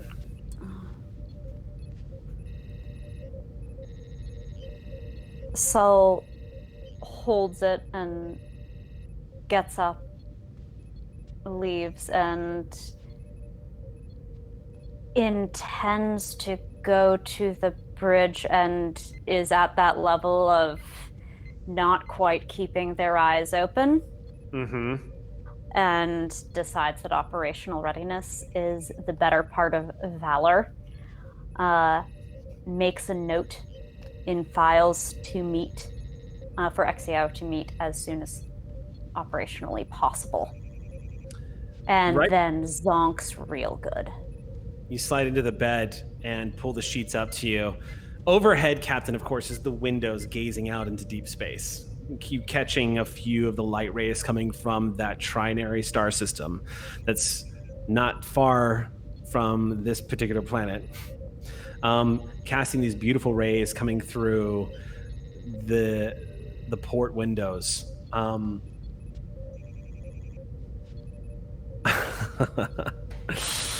I might. No, I shouldn't do it. Do it. I'm going to spin threat. Do it. And I'm going to give Captain Sol a difficult night's sleep and give them a trait. I'm going to spend 2 threat and give you... I'm so glad I didn't call a scene with EXEO to try to allay this possibility. I'm so glad I did the good thing and went to bed, only for the bad thing to happen. Yeah. Caution is rewarded with nothing. Remember the GM that. spending his Next threat time economy. I do the bad idea, it's because it would have been bad anyway. Remember that. So, tomorrow, when the next scene begins, you'll have trait tired 1. All right. Which will increase the difficulty of tasks by 1 until that trait is removed. Which is probably easy enough to do. Which is probably easy enough to do with a spray from the doctor, to be honest. I was about to say, just... It's the 21st century. It'll threat to invoke a trait. So making my life harder will make everyone else's life easier. It's true. Very true. Assuming the Jem'Hadar aren't giving me all the threat I want from injuring people. But yes. With the lethal quality, there are only so many hits they even need to give. How much threat do they accumulate when it's so easy to kill us? It's true. I like this struggle for the glass half full aspect of what's going on. No, it's so much worse than you thought. Yeah. So Captain Sol, you lay in bed. There's just been so many bizarre variables that have been introduced into your life in the past week. What is your relationship with Nahlis Ree? And does the Admiral, is he selling you out, or is he fulfilling a duty? And could you understand it now that you're on the outside? Is that something Sol would understand if he told you that? What does it mean? What did Q mean about EXEO? And what's going to happen tomorrow? Because tomorrow, if things go down and they don't go down smoothly, which is a very real possibility, you might lose someone. Tomorrow's away team could be dangerous. Could be you.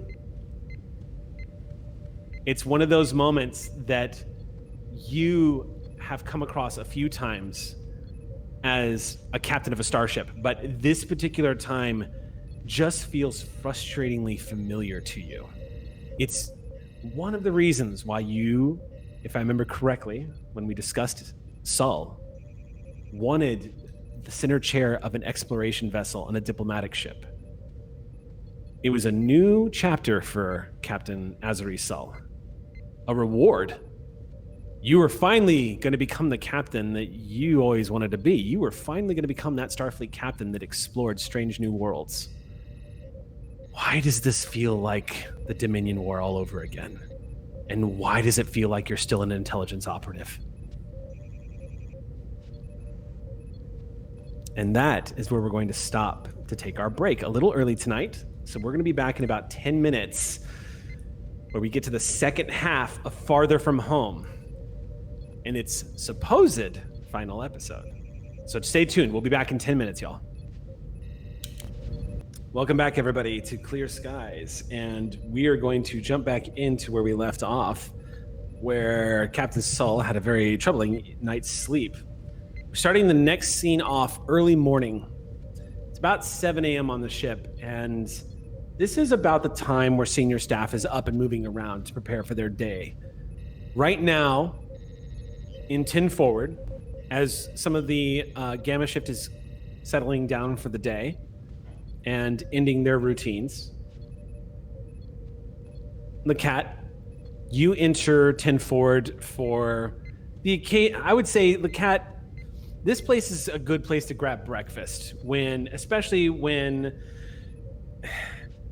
the breakfast around here for Alpha Shift, it's usually just like a great atmosphere to calm the nerves.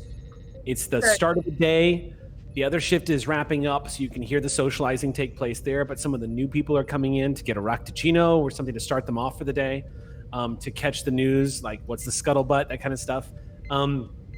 This morning's a little unique, though, because as you step in and see Solon doing what Solon does, starting off the day as well, dismissing the other bartender, noticing you.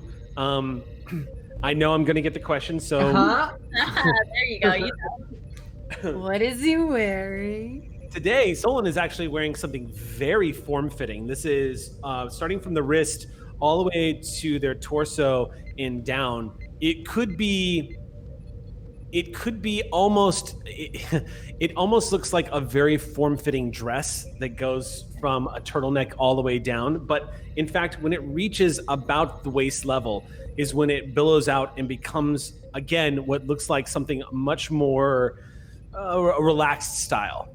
And indeed, it looks very similar to multiple strips of delicate cloth dangling around the waist so that it forms into what would appear to be multiple skirt-like apparel being worn underneath. It looks a little more casual than you're used to seeing Solon. There's no flair. It looks a little more comfortable. Can they have their own fashion line already, please? Please. All right. Jane's gonna go ahead, and any empty tables that are far away from people? Not a lot of empty tables, but there is one table with only one person sitting at it, and that is the Cation doctor, who is currently seated in the middle of 10 forward by herself. McCrell is down here already, sipping what looks like a fresh, hot cup of tea that has steam wafting up above the rim. All right then. So Jane is gonna order a hot cup of water from Solon. Good morning. You look relaxed. Good morning. Thank you. You look quite lovely yourself. What can I get you? Just a hot cup of water. The regular, but hot. You got it.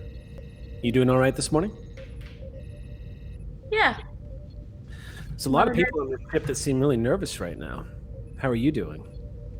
Not nervous, if that's what you're asking. That was what I was asking. Good for you.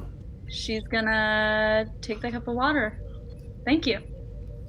You're welcome. She's gonna head over to Macron. She likes to keep her conversation short with Solon, is what I have noticed. And yeah, I think that Jane likes to avoid Solon because Solon has a very good ability to like get into people real fast, and Jane's like, I'm not even gonna touch that. Yeah. Not Any like, level bartender. I recognize that I will be like, I am the weaker one in this situation, and so we're just gonna get in and get out, and so that's how she handles every situation with him, and that's what she does here. Thank you for my hot cup of regular water. Have a good day. You look great. Gonna go find McCrell. The Vulcan gives you a knowing smile underneath the long bangs that kind of fall down in front of him, making them look very anime as per usual. They kind of just stare at you for a little bit moment longer, almost to like playfully acknowledge that you're bailing out as usual, and they turn back to their duties. headed back over to one of the other customers that's just approached the bar and very, very warmly addresses them. And I think that Jane sees that look and almost goes to challenge it, and then realizes that like now is not the time. And so for another day, Solon. Okay. And she takes the hot cup of water. She goes to sit down with Macrell, and from her pocket, she pulls out I'm gonna say a wrapped package, and places in front of Macrell. From the Arboretum. I think I was supposed to give this to you last week, but it was a little crazy. I've never had any before. So I got some hot water. Should I put this in my tea? I see you drink it all the time. Oh boy. Quick question. Before we start this scene, would Macrell know that she's going on the away mission today already? Captain? Captain. Would Macrell know that? Do you know, like, am I aware that I'm going on the away mission with you today? Yes, you've been briefed. Okay. We can assume that, like, various briefing for what's happening tomorrow happened while we were all working for hours on end. It probably slipped that, like, tomorrow is a time that exists. Excellent. Then LAKAT, you notice that Macrell is not drinking her usual tea. It's chamomile. It's chamomile. Huh. Okay. What is the normal tea? She needs to stay sharp today. It's just an observation that you realize that it's just not the usual herb that is usually in tea.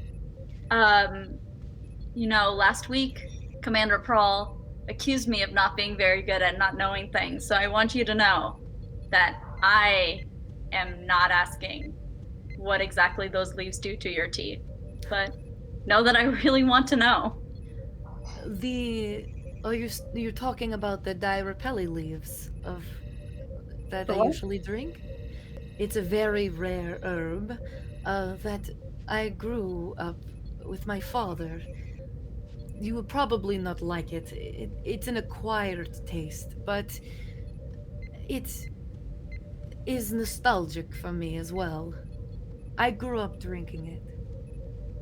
Huh. I'm trying something new today. It's not bad. What is it?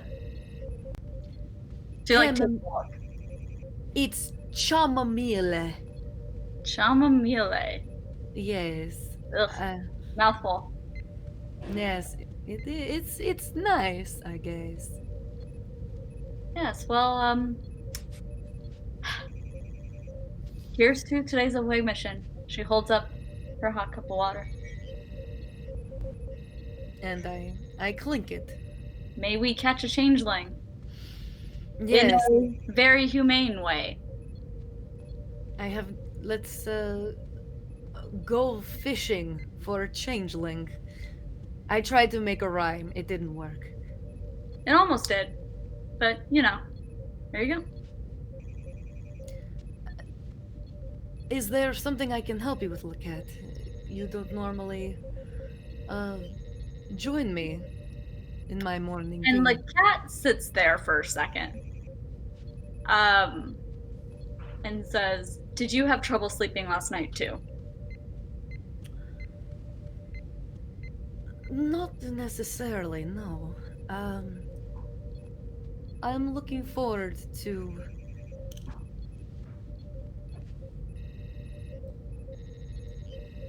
doing my duty today.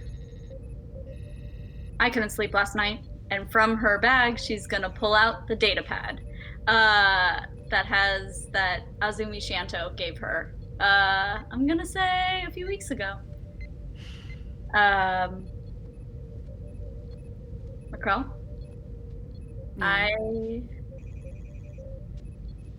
When I am left to my own devices, in my defense, I was left unsupervised. I had to know. I had to know what happened to Tech's brother. After what I said, I I don't know how to make things right. And so I thought maybe this was the way. I haven't read this yet, and I'm kind of scared too. Will you read it with me? Of course. I actually know exactly what is on the report because I was the one who gave it. Excuse me? And she's gonna flip open that report right now that she's been so scared to read, and she's gonna check and see if it is by Macrell. I will tell you exactly what it says. Okay. I'm assuming you're looking for his reason of death. Honestly, I'll take anything. LAKAT likes to know, but reason of death is a great place to start. Here we go. So on the file, it says, under Reiku's file, with deceased, and it says, it gives an explanation of that he was on a shuttle with medical supplies, on a mission to go get help for Dr. Macrell, and the shuttle was shot down. During the Dominion War. We were on the front lines, and the shuttle was destroyed. That is what summarizing what the file report says. A meaner person would say that you are to blame for his death. A meaner person would say this. Not Jane, but she looks at this and she goes, "So you knew him well?" Yes. Tech's brother, Reiku, worked under me during the Dominion War, and we were stationed together many times. The day he died, I should have been on that shuttle with him. I was not.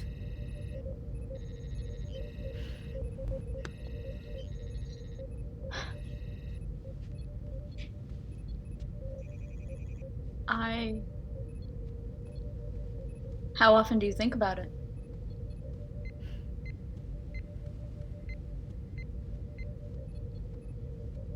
A lot. Reiku was a very skilled doctor. And I wanted him to be remembered that way. Huh. You're doing a great job. As a doctor. Oh, thank you. I have never built something with kindness in mind before. And yesterday, when we did that, it was the first time. Anyway. Do you think we should show this to Tech? Tech already knows how his brother died. It was common knowledge. It's in his file. I was there at the funeral. They did a wonderful, wonderful remembrance of his life. Yeah. I don't know. It's stupid. I don't know why I went out and tried to find this. I don't know what I hope to gain. It's stupid. And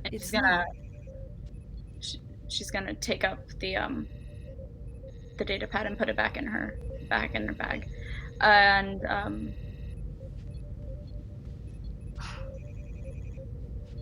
I'm sure you must think about the Dominion War a lot still. Every day. Ever run into those kind of memories stick with you? Yeah, you do. Is this your first time running into a changeling? No. I didn't have many interactions with changelings, of course. Mostly on the medical side, I was dealing with the injured. But I saw what they did. What their commands did to everyone. The fact that yesterday you and I adapted the technology to cause the changing less harm is an admirable thing that we can both be proud of. Because in all honesty, I could have cared less.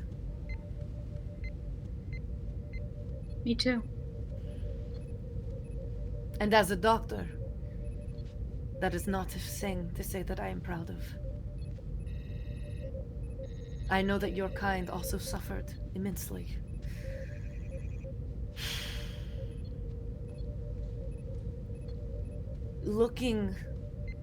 Seeing you trying to reach out to Tech makes me very happy. I told you Tech's brother was a wonderful doctor. But sometimes he let the hate overcome his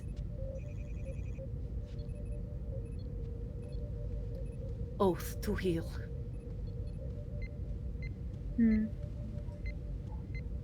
Do you think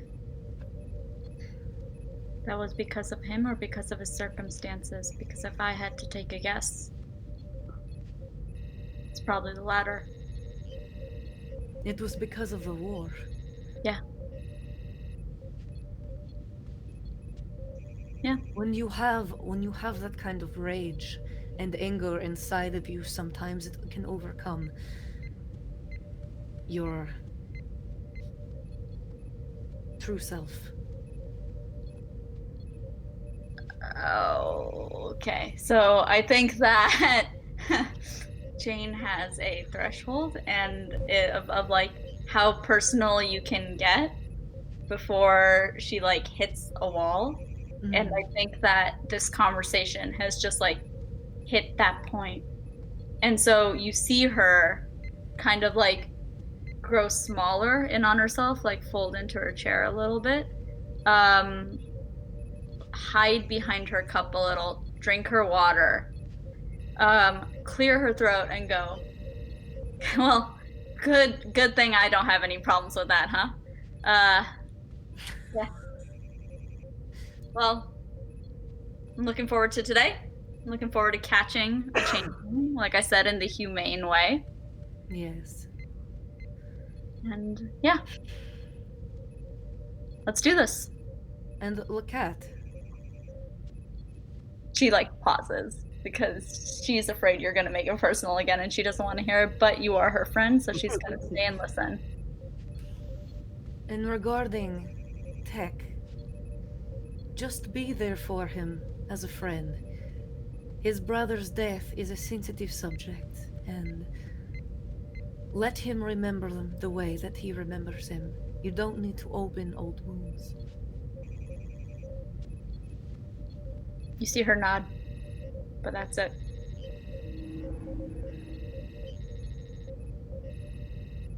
Okay. I'll see you later. I'm finishing my tea. Hot water, since you won't let me have any of those leaves. Oh, wait. Oh, so just so I'm aware, what leaves did you put in front of me in the back? Oh, I gave you some of the leaves from the arboretum that let you have me grow. Mysterious leaves.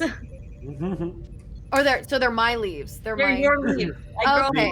That's what I was like. The Direpelli leaves. Got it. One of those things that appears in your inventory, and when you mouse over, it just says mysterious leaves. Mysterious leaves. Do I double click this? I really want to know, but she's like, also like, I have so many things that like figuring out what McCrell's crazy leaves are is not. Unfortunately, LAKAT, because you are a Cardassian and you are suspicious by nature, I'm going to need you to make a command insight check. Yes. And McCrell. Yes.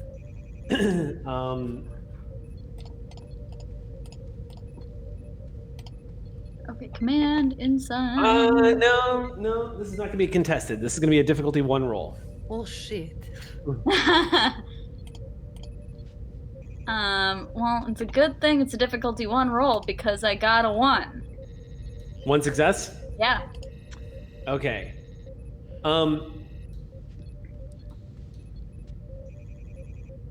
It doesn't occur to you until after you've stepped out of step 10 forward with your tea.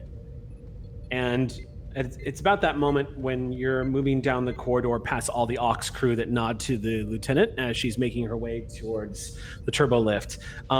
As always, during this hour and during the duty shift, the corridors of the USS Ross are usually filled with crew taking on their duties and leaving their duties at the same time. So you're hearing a lot of conversation, people greeting each other, wishing each other luck for the day, checking in, that kind of thing. It's enough to get lost in for a split second. It kind of like, again, just like the tea, kind of just soothes the nerves to see the family of the USS Ross doing what it is they do, what they're out here to do. A bunch of the civilians moving throughout, a couple of people nodding to you. You've a few people you recognize from the betting pools.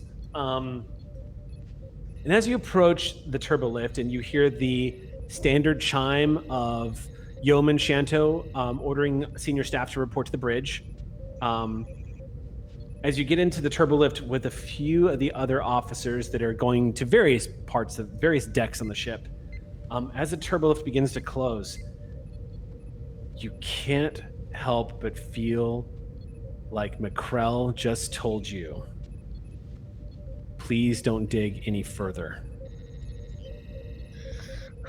Oh no!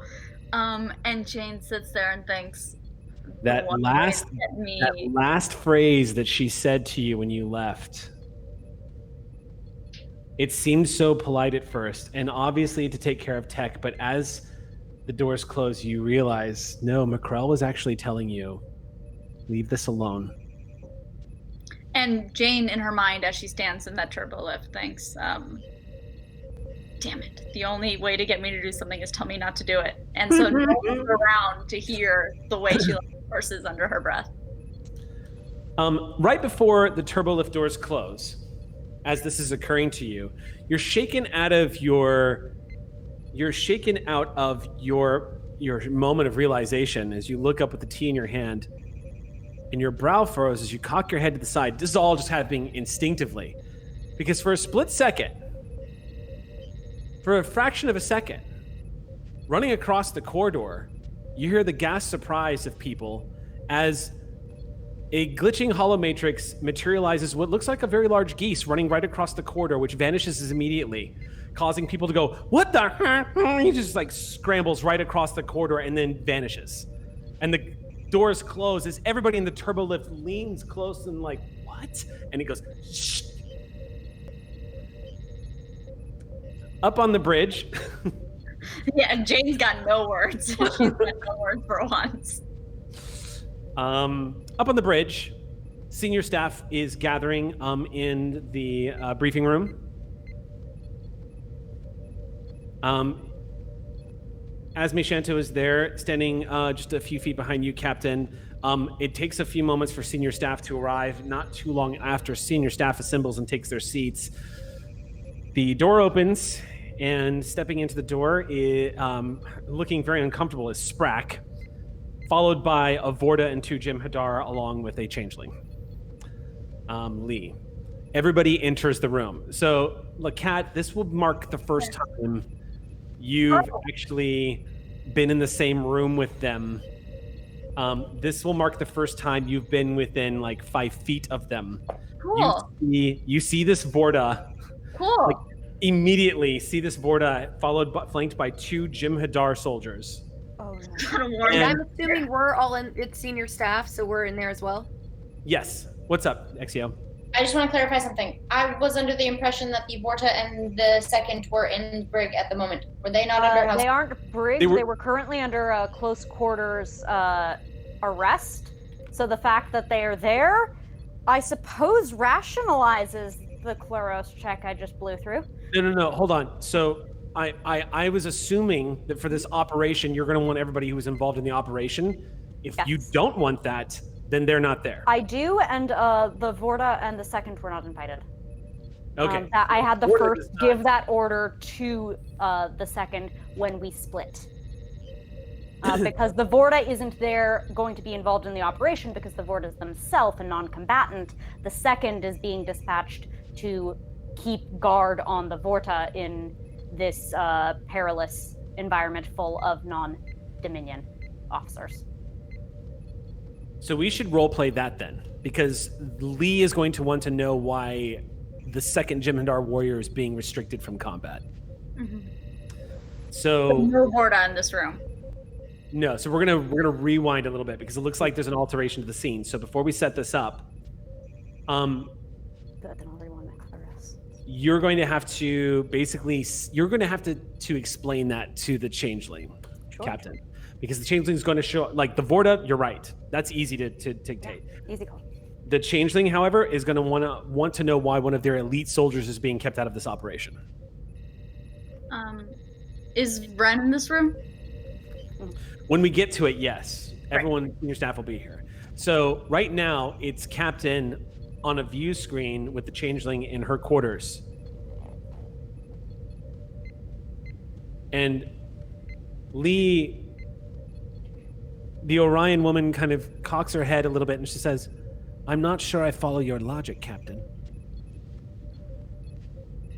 Why do you need a Jim Hadar to guard a Vorta? If you are acknowledging that the Jim Hadar is the Vorta as a non-combatant, why would you keep one of their most powerful soldiers aboard your ship?" Because it seemed, leaving aside that it seemed to me ill-advised purely to the Vorta to be surrounded by Federation without any backup from his own people.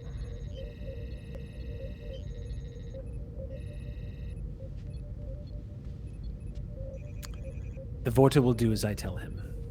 If I tell him to sit in a single chair and not move for 3 days, he will do it. Understood. Please also understand, things happened before you got here. And those have consequences in themselves aboard my ship. So you're saying the second is under arrest? No. But then I fail to see why the second would have to remain behind. It's not compulsory. Merely an offer. Then I'm going to say that the second, who is under my command, shall attend. Very well. Well, I'll see you at this morning's briefing then. Good. The communication cuts off. Prawl, who's standing just a few feet away from you on the other side of the desk, is not saying anything. He's just looking at you. And he says, "Captain, I'm a Starfleet officer. That comes first. Yes. I won't forget that.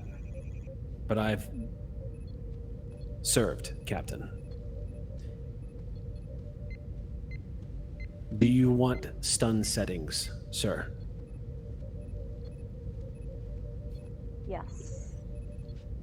Then there will be stun settings, sir. Very good.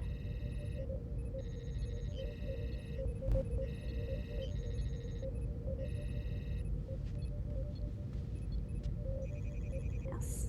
It's not an ideal environment. It puts the numbers unfavorable, but it is better than tipping our hand right now. Agreed. There wasn't much we could do. She would have known something was up. Yes. Wasn't worth the risk, but it is profoundly unfortunate. So, here's what I'm gonna do. Yeah.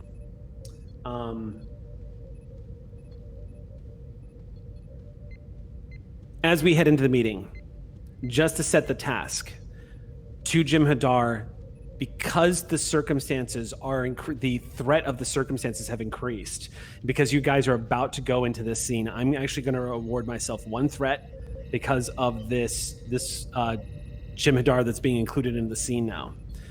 When everyone is gathering into the room, and everyone's gazing at the Jim Hadar and Lee as she steps into the room and takes her seat at the other end of the table, for a fraction of a second, you catch the look of Elkan looking at you, Captain, and EXEO. Just eyes dart between the two of you and then resume a normal, neutral. LAKAT doesn't say anything, just kind of looks at the two of you very briefly and then starts looking straight ahead again. but it's almost like an acknowledgement, Captain. It's almost just like a silent acknowledgement. The second acknowledges the two of us? The first acknowledges the two of you. And EXEO, at this point, you would have definitely been filled in on the conversation that the captain had with the first. Yes. So, so it's quiet at the table for a moment. When Lee says, "Shall I begin, Captain, or would you like to start?" I'll start. The plan in brief. We've coordinated with Taraz's forces on the ground as well as our own tactical, headed by Lieutenant Commander Prahl. They will provide the bulk of the ground assault on Canal. That will itself be desirable for capturing the objective, but is not the thrust of our mission. That will come from the second team, consisting of myself, Lee, the first and second, and our Dr. McCrell.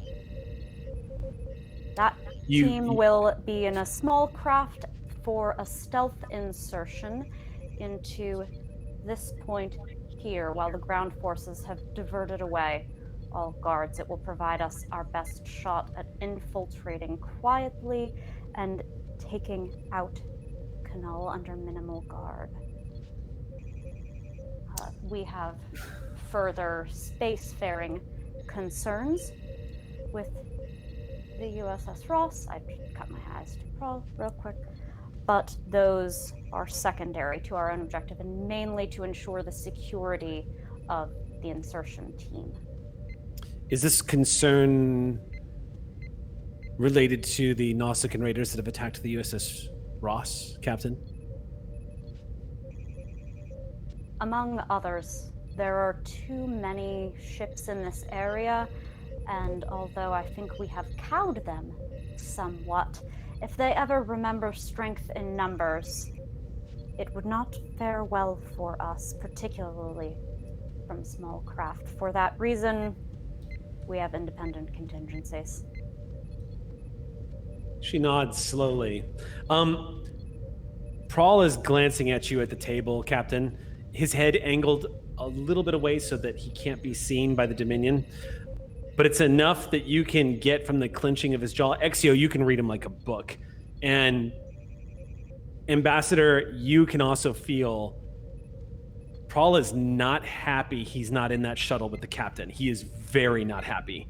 And it looks like it's news to him. So he just sits there very quietly and he clenches his jaw over and over and over. And you feel, Olin, you feel this intense anger that he is putting a saddle on and like just keeping it still. Knew he would hate this one. Knew he would hate it. Is necessary. She has to feel like the numbers are on her side when she makes her move.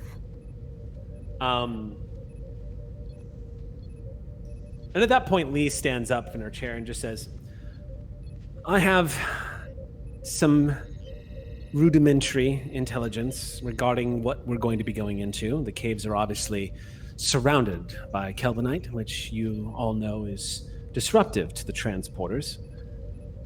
She moves over to the computer on the wall where, as she moves up next to it, Shanto reaches up and your yeoman presses a few buttons on the glossy black screen, and what you see is a layout that looks like it's been prepared. And she says, his layer's relatively well defended. As you can see here, there's plenty of outcroppings from overhead that would give a cave structure the semblance of having a pretty solid ceiling, but in fact, there are numerous areas where sharpshooters can attack people entering from down below. I, however, thanks to the help of my Orion friends down below, have uncovered an entrance just here. When she points at it on the screen, what you're looking at, Captain, you immediately, your mind starts going into, this is probably how she gets in and out. It's incomplete. According to her, it leads to the outside as she's like showing this digital layout. But she takes everyone basically through the motions of what it's going to be to sneak in essentially the the house's back door to ambush them, as it were. But what you do notice, Captain, and everybody at the table looking at the readout, is that this doesn't look like a particularly big structure. In fact, Asmi and indeed Prawl, who have combat experience, both you, Asmi, Prawl, and you, Captain, as the three of you are all looking at this, there's some glances that get exchanged between all of you just kind of very quickly, because you all kind of have the same thought. And I'm going to go ahead and give this to you. There is no way this is a hideout. It's too small. It looks a little too exposed. There's really nowhere to set up inside this thing. It looks like a pretty pathetic attempt at trying to find a good ambush spot, is what it looks like. And anybody who wouldn't know any better, you're looking at this and Captain, I'll give you this much because Azri's been through it. You look at this and you begin to realize, oh man, she thinks I'm an amateur. Good, it's working. Yes. Excellent. Because you guys, thanks to EXEO's amazing role, this changeling, this founder, thinks she is in total control of the situation, and that is very clear from what she's presenting you guys up on this board. Looking at it with I just want to maybe possibly add a few bits more possible information in there. Yeah. Since I was on base for quite a while and roaming around and taking the lay of the land, and I have a pretty clear schematic in my brain, do I know the areas that she is showing right now? Do I recognize it? Yes, you do. What do I know that space actually is, that I can tell the captain later? This is not far from Taraz's hideout. Yeah. I've made the Zazrit mistake twice so far. I just want to Taraz's hideout. It is not. This has a very similar layout. You've seen the cave structures like this before. Yeah. This is not far from that cave structure. Okay. Yeah. Okay. I'll digest that. Okay. Looking at it with a technical sense, can I get the sense of any particular locations in this ambush point where I might expect her to make the move? Like, where's our nice blind corner or our dog leg, or like, where's she gonna do this fuckery?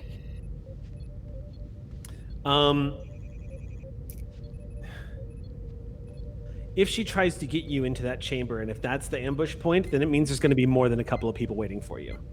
She might have the Nausicaans or whoever she's got on standby ready for you. What's not been made clear is where Taraz and his forces are. And what's not clear are the corridors leading to this area. Do I have that information? Tell you what.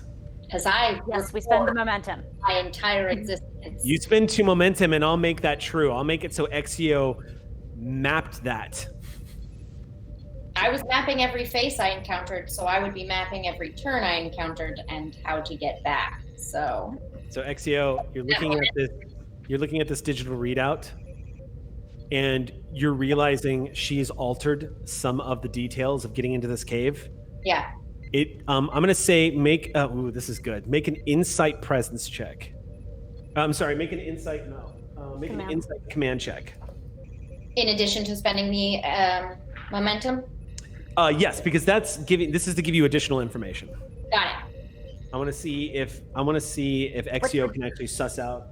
What's the difficulty so we can? The difficulty of this is 2. And insight command, correct? Insight command, yeah. May I buy 1 die? I don't know what momentum we're at, actually. We're at 3 now. If you buy a die, we're at 3.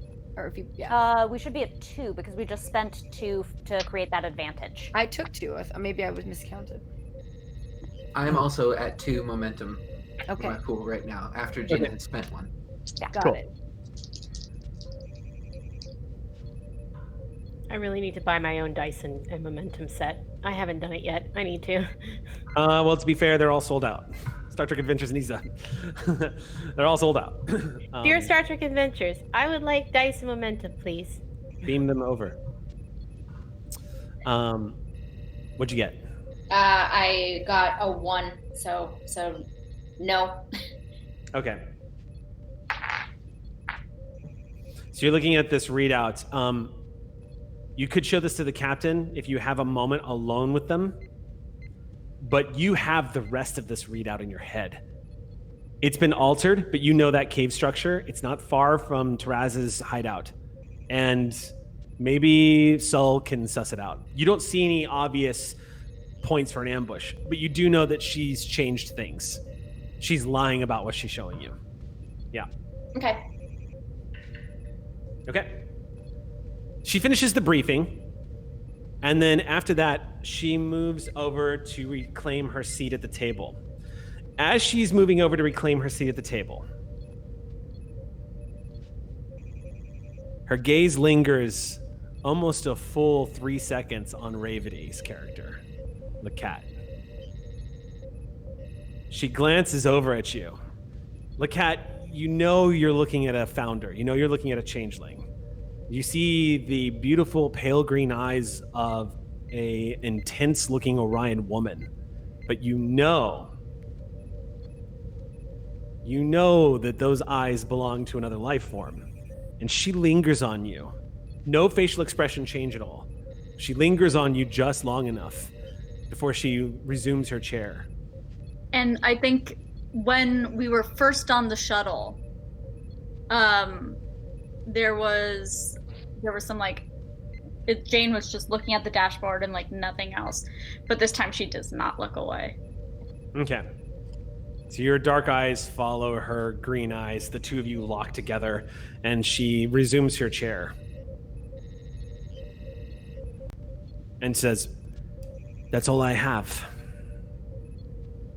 Good. We're going to prepare our team to rendezvous with the ground forces. That'll take a little bit of time, not too much, I hope, and we'll send the insertion team very shortly thereafter. So as soon as your people are ready, please to the shuttle bay. Very well. I look forward to working with you.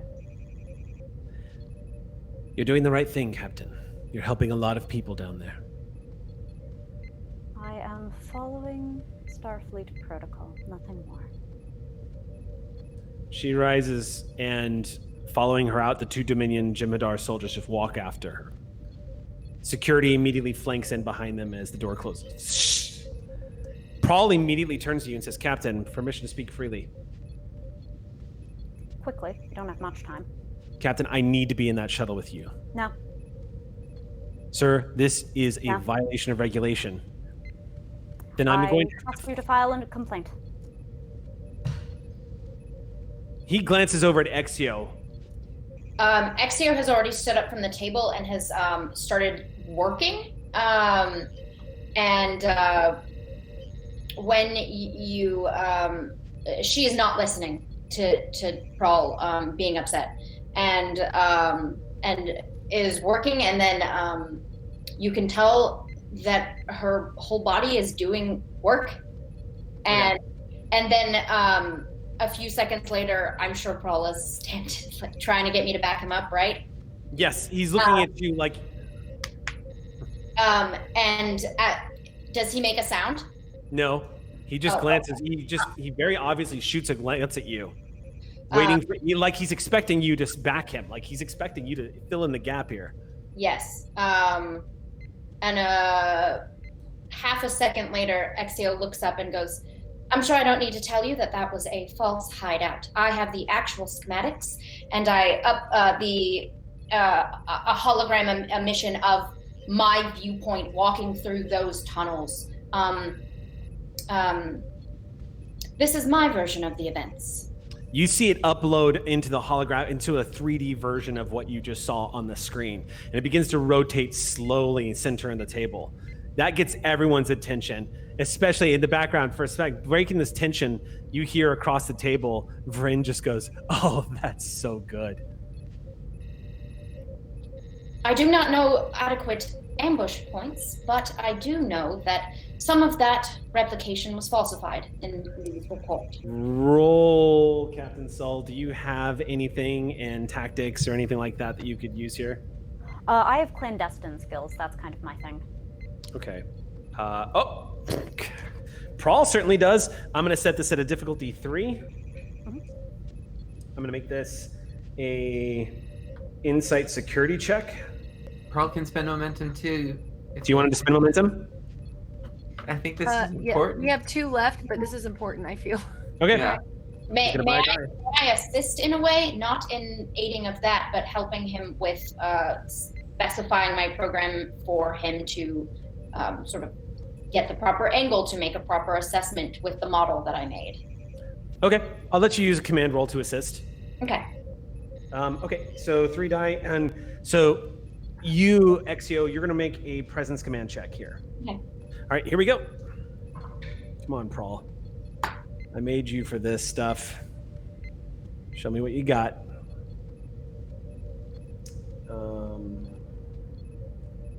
Okay. What'd you get? Is that a 1? Nice. Woo! That's 6 successes. What was the difficulty again? Difficulty was 3. So now we're back up to 4. Yeah. Thank you, Prawl. Prawl looks at this and goes, right there. That's where she's going to do it. And he points at one of these corridors. He's like, this is the best point to do an ambush. It's a good 20 meters before you actually even get to the chamber, Captain. If you had followed this plan, it's very likely you would not have made it to that chamber alive. You see this outcropping in one of the corridors. The corridor widens up enough to the point where you can actually see some of the ledges that she was talking about actually look like they exist in one of these corridors, but they're not big enough for people.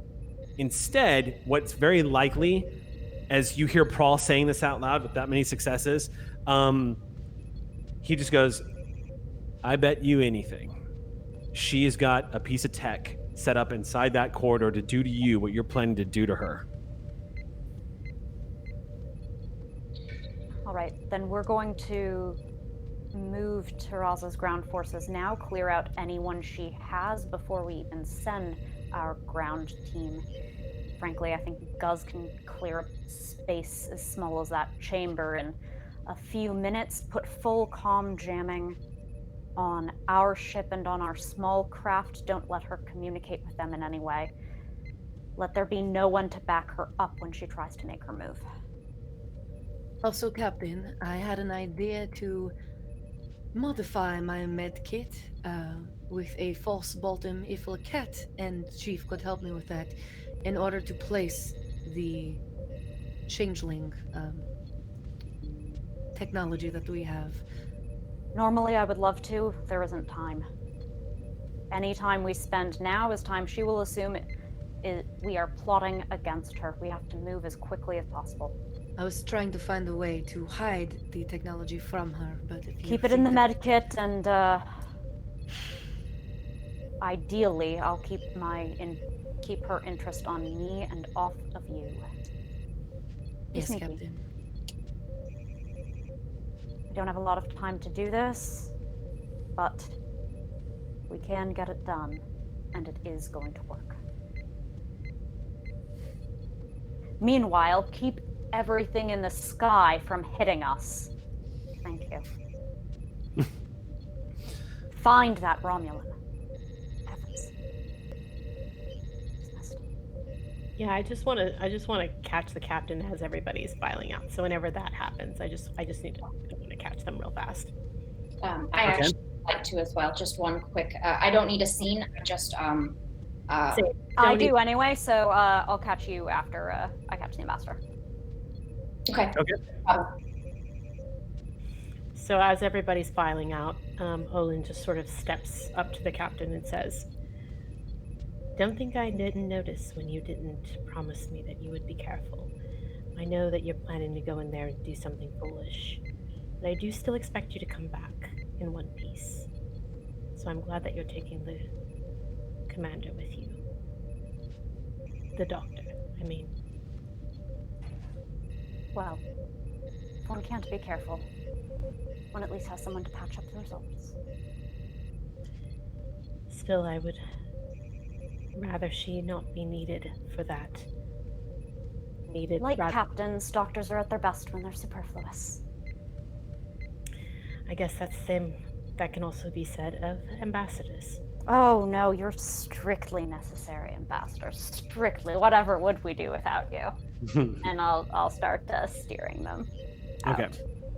They very much have the yep, no, I can't make promises kind Right, of thing with the ambassador. All right. Blip, do you have a minute? Blip? I'm in front of you. That was the sound effect.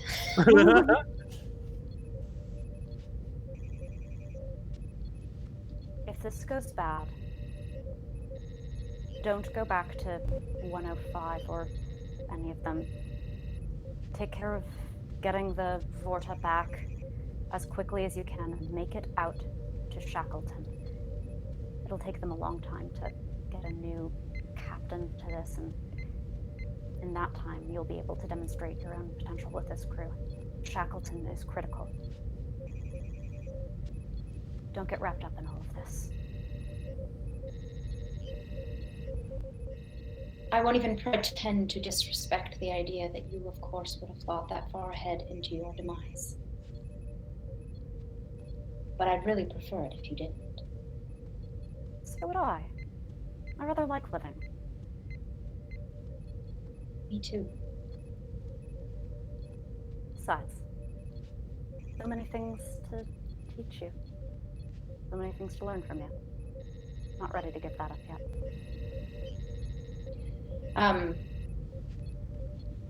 You've been quite observant of me, so I'm going to give you this. You see a trait on EXEO that you've never witnessed her exhibiting physically. You see her hand has been rubbing her fingertip excessively all morning. Nothing more than that, just a physical activity that is not typical of her. And that is the only thing different about her that you might notice. And she goes, well, before you go, if you don't come back, you might want those things back. A little incentive for you to come back, as I need someone to hold these.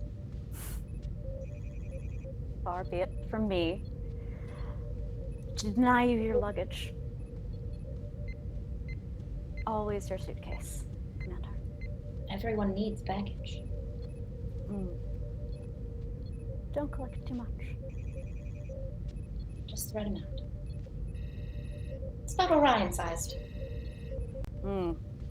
That's a lot of baggage. And they just stretch up their whole height into it. You might be right. Take care of them, Blip. Take care of yourself. See you on the other side. I'll walk out. I go find Lieutenant Prawl. Or Commander Prawl. Commander Prawl is currently briefing a security team. You also see he's distributing hand phasers. Unless, Captain, you want him to use phaser rifles for this, because it is an assault on... But just so you know, phaser rifles automatically add 1 threat. Yes, I'm aware, which is why but past you're also security officer versions of myself never used them, nor permitted them to trigger happy lieutenants. They do, however, equip the hell out of you. They do equip the hell out of you. No, it's going to be hand phasers in part because if this works according to how Sol is planning, that ground team is only going to be cleanup for what Taraz is bringing in ahead of schedule. Very true. Okay. I mean, honestly, if the ambushers take out Guz, the difference between hand phasers and phaser rifles is purely academic. All right, you find Prawl, Commander. He dismisses the unit to meet down in the shuttle bay 1, and as they turn away, he turns and looks at you with visible anger in his eyes, and he says, "Yes, Commander."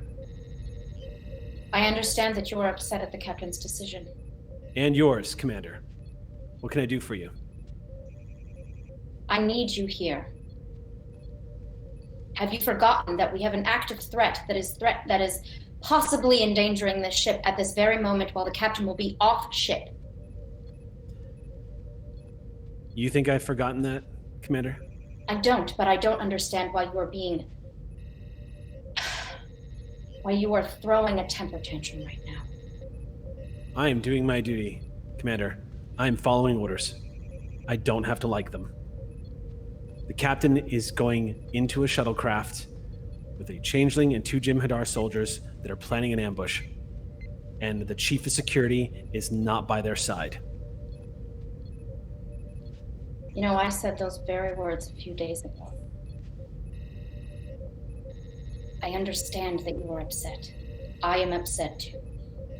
But unfortunately, when there are this many threats aboard a ship, there is going to be a little bit too much spreading thin. The captain knows that they are going into a threat. They know it is an ambush, and they have been given every bit of expertise from you, from this entire crew. Commander, with all due respect, I got this speech from the commander that I served on the Dominion Ward just before he was killed. May I resume my duties? Do as you wish. But it is the captain's decision, and they're doing it. Aye, Commander. Dismissed. And with that, he abruptly turns and stalks back towards the bridge, headed for the bridge towards the turbolift. I can do nothing for that. You can see in his posture, he is taking on the weight of his job. Yes, essentially. He is standing at attention. He marches like a soldier towards the turbolift and heads up to the bridge. And that is that. EXEO just sort of says under their breath, I understand what it is to not be allowed to be who you want to be.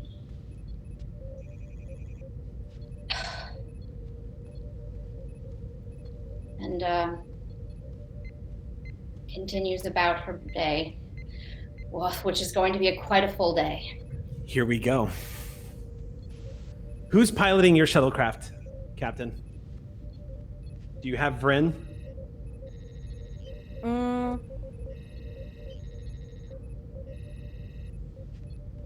I'm inclined to have NPC, or actually, have I noticed anything of how Lee has No.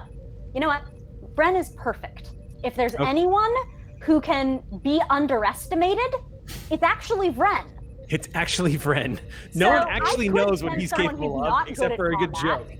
But, like, she's not going to know he's good. She's going to think he's some goofball. He's perfect for this mission. So as you step into the shuttlecraft, the Jem'Hadar and Lee are already there. And Vren looks back at you from the pilot seat and goes, "Oh, hey, Captain. You got here just in time. We were just having a great conversation about how funny it is that the last time I encountered these guys, they were blowing me out of the sky." Hopefully things go better this time. Yes, Lieutenant, are those pre-flight checks done? All done. So glad to hear. Doctor? Yes, Captain. Ready to go? I'm just gonna look up at the captain, look at the Jem'Hadar, look up at the Orion Changeling, and my neck is hurting. Yes. Excellent. You have everything you need, Lee? I do, yes. I've brought a full medical kit in case we run into any medical emergencies. I believe they were talking to me, Doctor, and the answer is yes, I have everything I need. My apologies. It's hard to see who's making eye contact from all the way down here. She offers a warm smile. A chilling but warm smile. I smile back really big, so you see my face. Like a really happy smile. Vryn next to you just goes, "Stop it." Sorry. The shuttle doors close, and Vryn is like, "All right, we all buckled in." Starfleet takes you to some pretty weird places. And the shuttle goes, and you guys are being slowly escorted out of Shuttle Bay 1 by the tractor beams. You see this glow, this blue glow as you pass through it, and Vryn accelerates. As Vryn accelerates, you see the USS Ross is making a very slow turn to port. As your shuttle and the secondary shuttle both depart Shuttle Bay 1. A few moments pass when a third shuttle departs Shuttle Bay 1. And this shuttle branches off in the complete opposite direction.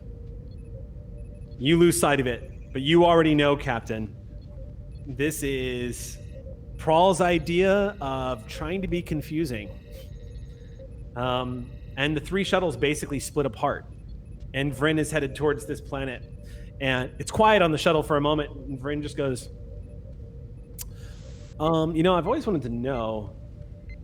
And he looks back over his shoulder at the Jim Hadar, and he just goes, I'm just curious. Do you guys have sports? Or is it all war all the time? And this heavy silence falls and just says, do they not talk much? Lee just says, they don't talk unless I tell them they may. And Vryn goes, oh. Do you want to ask them for me? Because she says they don't have any sports. Okay. Turns back. Well, that was my whole, my list of conversation topics to get rid of this awkward silence, so I don't know what to do now. You want to take it, Doctor? I think the sports would be quite a danger to any competitors, friend. After all, victory is life. Oh yeah, that's a good point. From my understanding, their sport is war. Hell of a sport. Of course, you wouldn't be able to tell the difference if you played against an Andorian hockey team. Let me just tell you that right now.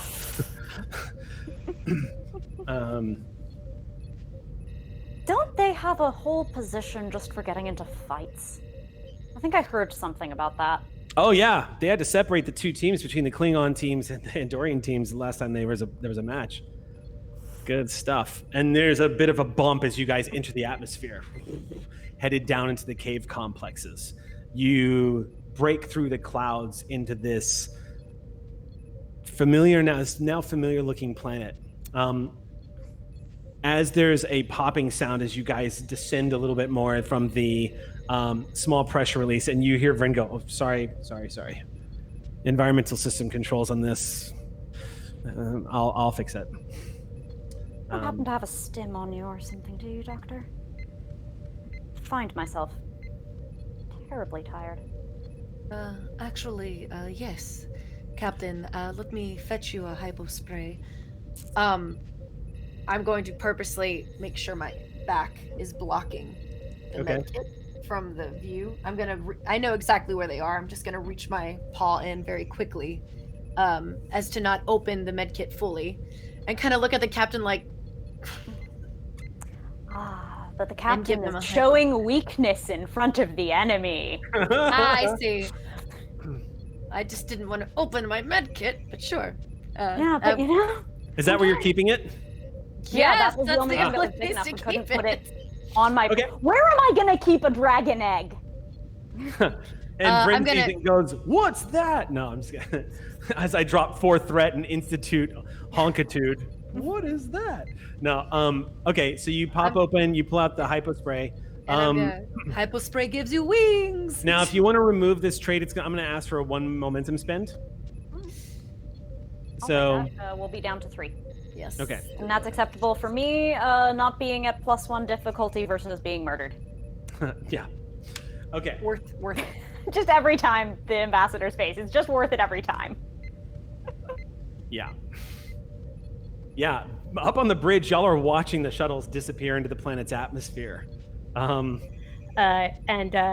would just like to say that this is one of those times where it is notable that Patience is more alert than usual and more at the ready because, and that I think that the counselor knowing what they know about the ambassador's like physical condition and stuff like that would know that when Patience is very alert, that means that Olin is not particularly at their calmest. They are watching that ship like a hawk. They are nervous. Okay. What goes through the counselor's head is mood. At the science station, I'm going to need one LAKAT to make a reason science check. Cool. And assisted by the USS Ross. What's the difficulty on this thing? 5. And I need the Ross to make a sensors. I'm sorry, did you just say 5? Take a momentum. Yes, And I need- take a momentum. I remind you, you have a directive from the captain to get that Romulan. Yeah. 5. Okay, so the Ross is going to roll sensor security. And is this a and am I also running sensor security? So can I say I'm using my sensors focus? No, I'm sorry. The Ross will roll sensor science. This is a sensor science check. I mean, do you have a sensors focus? yes, I have a sensors Yeah, focus. and you can use that. Yeah, absolutely. Amazing. Also, don't forget you can also burn a value if you. I mean, it's or okay that directive. if I get to use I my- think you're going to need to because I'm rolling holy butts tonight, and both No, of those I mean, rolls. I've got a 5 success on these 3 dice because with my sensors focus, I got a 3, a 2, and a 7. So 4 successes plus 1, 5. Go ahead and roll for the Ross. I think they did. I already did, and I rolled once. Oh, you rolled none? when you gave me the ink okay. roll, and then rolled again, and both of them were failures. Let's do assisted rolls after the primary roll, just because Okay. the assisted do you rolls want me to don't do it count again then? unless the primary the assisted rolls don't actually count until the primary roll happens. Okay. No, we're gonna let that roll stands. No, I just Yes. rolled a critical success. Sorry, you rolled already. So 5 successes though is enough to succeed. Great. Good. It's not what you were expecting to find when you were doing a sensor sweep, LAKAT, but your trained eye and your ability to spot irregularities in sensor detections using the powerful sensor suite aboard the USS Ross. Something catches your eye and you steer the sensors right back to where it's kind of like a double take. Think of it like that, like a ship-wide double take. Yeah. You're pretty sure, without certainty, you're pretty sure you detected what would appear to be transporter signatures somewhere down on the planet in the vicinity of where they're headed, which, by the way, contradicts what you guys know about how Kelbonite makes it very difficult for transport. Everything you know about Kelbonite. Absolutely. Except Lee was into that transporter bullshit right at the top before Sol suggested an alternative plan. Yes. LAKAT to Chief Tech. Go for tech. Tech? Yeah. Exactly what are the effects of that Kelbonite on transporters? Well, it just makes it difficult to transport. I mean, we can't get But not along. impossible, is that correct? Well, difficult enough to claim it impossible. What are you suggesting? You would like to see her data that she's gotten in to him so that he can see that there's transporter shenanigans happening down on that planet. If you want to spend for obtain information, Ooh. I'll let you ask a question.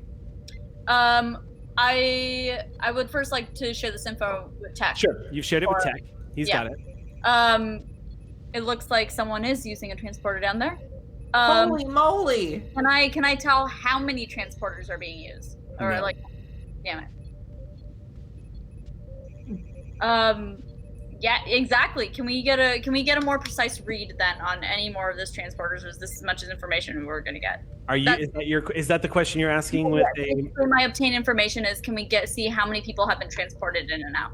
No, you're not going to be able to tell. How about instead, can we detect what type of signature it is? No, just that it was a transporter signal. Somebody beamed down to the planet just now. Wait, so did we actually spend to obtain them? Yeah. That was my understanding, yes. Okay, so we spent one. Mm-hmm. Okay, we have one and we don't actually get cool. Okay. Correct. So we don't know. Tech, I'm going to also alert Commander Paul about this, because this seems like a pretty beach, all things considered. Well, he's not going to be happy. And absolutely not. But I think that if there's anything you can do to get a more precise reading on that signature, you should absolutely do that. And then I would like to alert Commander Prawl, and then I would like to see if I can get any sort of understanding from like my sensor scans, like any more precise information. LAKAT, if any way to gain more information. Yeah, if there's a way to like read, like, because they beam down from the Ross to the planet. So if there's a way to read that that transporter like signature on them still, if that lingers. No, there's no. So just to expand upon the answer to the question, you're not going to be able to tell who beamed down or how many beamed down or where they beamed down. Yeah. You just detected a transporter signature. Damn. With the original scans that we had made, did we determine the Kelvinite, or we were just told that? No, you determined that it was heavy in Kelvinite, yes. Which plays havoc and makes it all but impossible to beam with transporters. Are those of us that are on the bridge witnessing this happen? Is Jane being loud enough to hear? No, I think that Jane would be discreet about this until she tells Prawl, and then Prawl can decide if he wants to tell other people or not. So she goes to Prawl, LAKAT to Prawl. You know what? She's gonna walk up to him. Prawl, you can swivel around in your chair. He's about 20 feet away from you. I think that she wants to be discreet, so she's gonna walk up and go to him. Prawl, I have something I need to show you. It looks like we have detected a transporter signature. Someone is beamed down. Tech is doing everything he can to figure out anything about who it was or what it was, but this is all we know. Good. LAKAT, he nods and says, okay. In the future, LAKAT, you tell the commander first, though, okay? Yes. Sorry. I needed to know that I was doing something, but... You are, and thank you for telling me. I'm going to get on this right away. Yeah. Commander, we've just detected a transporter signature down on the planet. We don't have an idea of how many people or where it was coming from, just that there was a transport activated just now. Possibly beaming, I have to suspect, beaming towards the location of where they're headed. Of course. Excellent. This information cannot be relayed to the captain as we have jammed all communication. However, it is excellent information. Right now, yeah. Olin shoots a look over at. Sorry, let me interrupt just real quick. We are at 9:25. Are you guys good to go another 30 minutes? Yeah, I would like to know this session whether or not I die. All right, so we're going to push to 10 p.m. tonight. All right, so what were you saying, Aki, before I interrupted you? Not at all. Olin looks over at the commander really fast, kind of shooting a glance over to her. And I think they're going to stand and sort of move to maybe a slightly less obvious area of the bridge, and then they're just going to kind of probably check a console really fast. They want to know where the Vort is. That's just a quick, you don't even have to roll for that. The Vort is in his quarters, under guard. And with that knowledge, they go back and sit down. That's all they wanted to know. They wanted to make sure the border was still where they're supposed to be. Board is still in his quarters. You're muted. You're muted, Aki. Trust but verify. They're headed to the turbo lift. Yeah. Okay. What were you saying? I would love one quick clarification, because LAKAT said that the signature came from the ship, and I want to make sure that that's correct. No, it didn't actually come from. You're not sure where it came from. Yeah, there's no actual.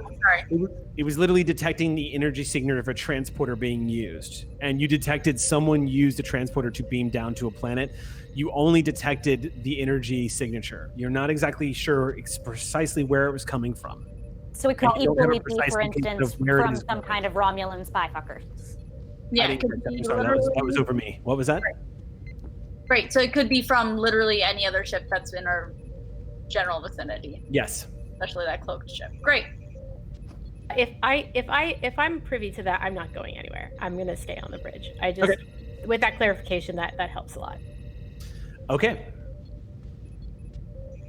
The shuttle enters into. Oh, you have something, Gina?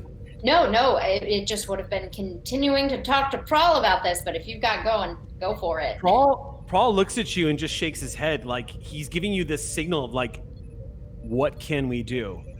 He kind of gives you this eyebrow raise as he looks back at it and says, all I can do, Commander, is just keep my eye on the sky.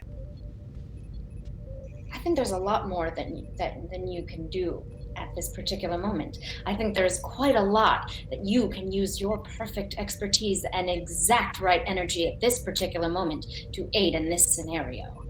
Where, if you were going to beam down to the planet, would you beam to? I guess that would depends who I was and what my mission objective was. Pretend you're the cloaked vessel. Where would you go?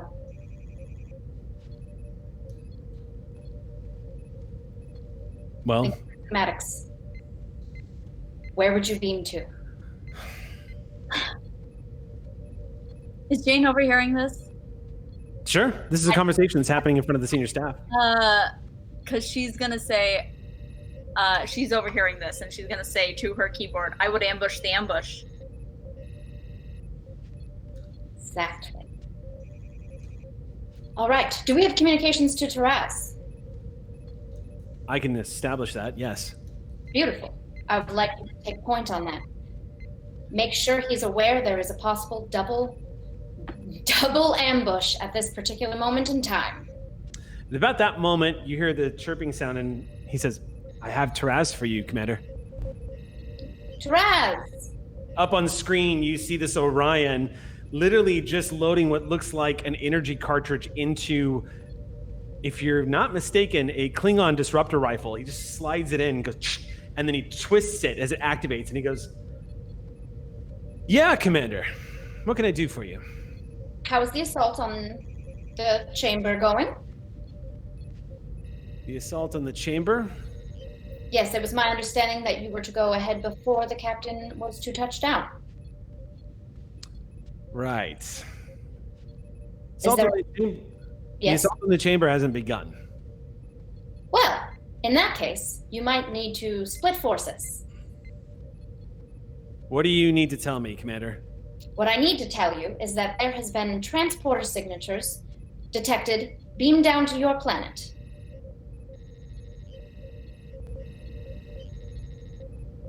There is a possibility that you are going to be ambushed while we are being ambushed and while you are ambushing them.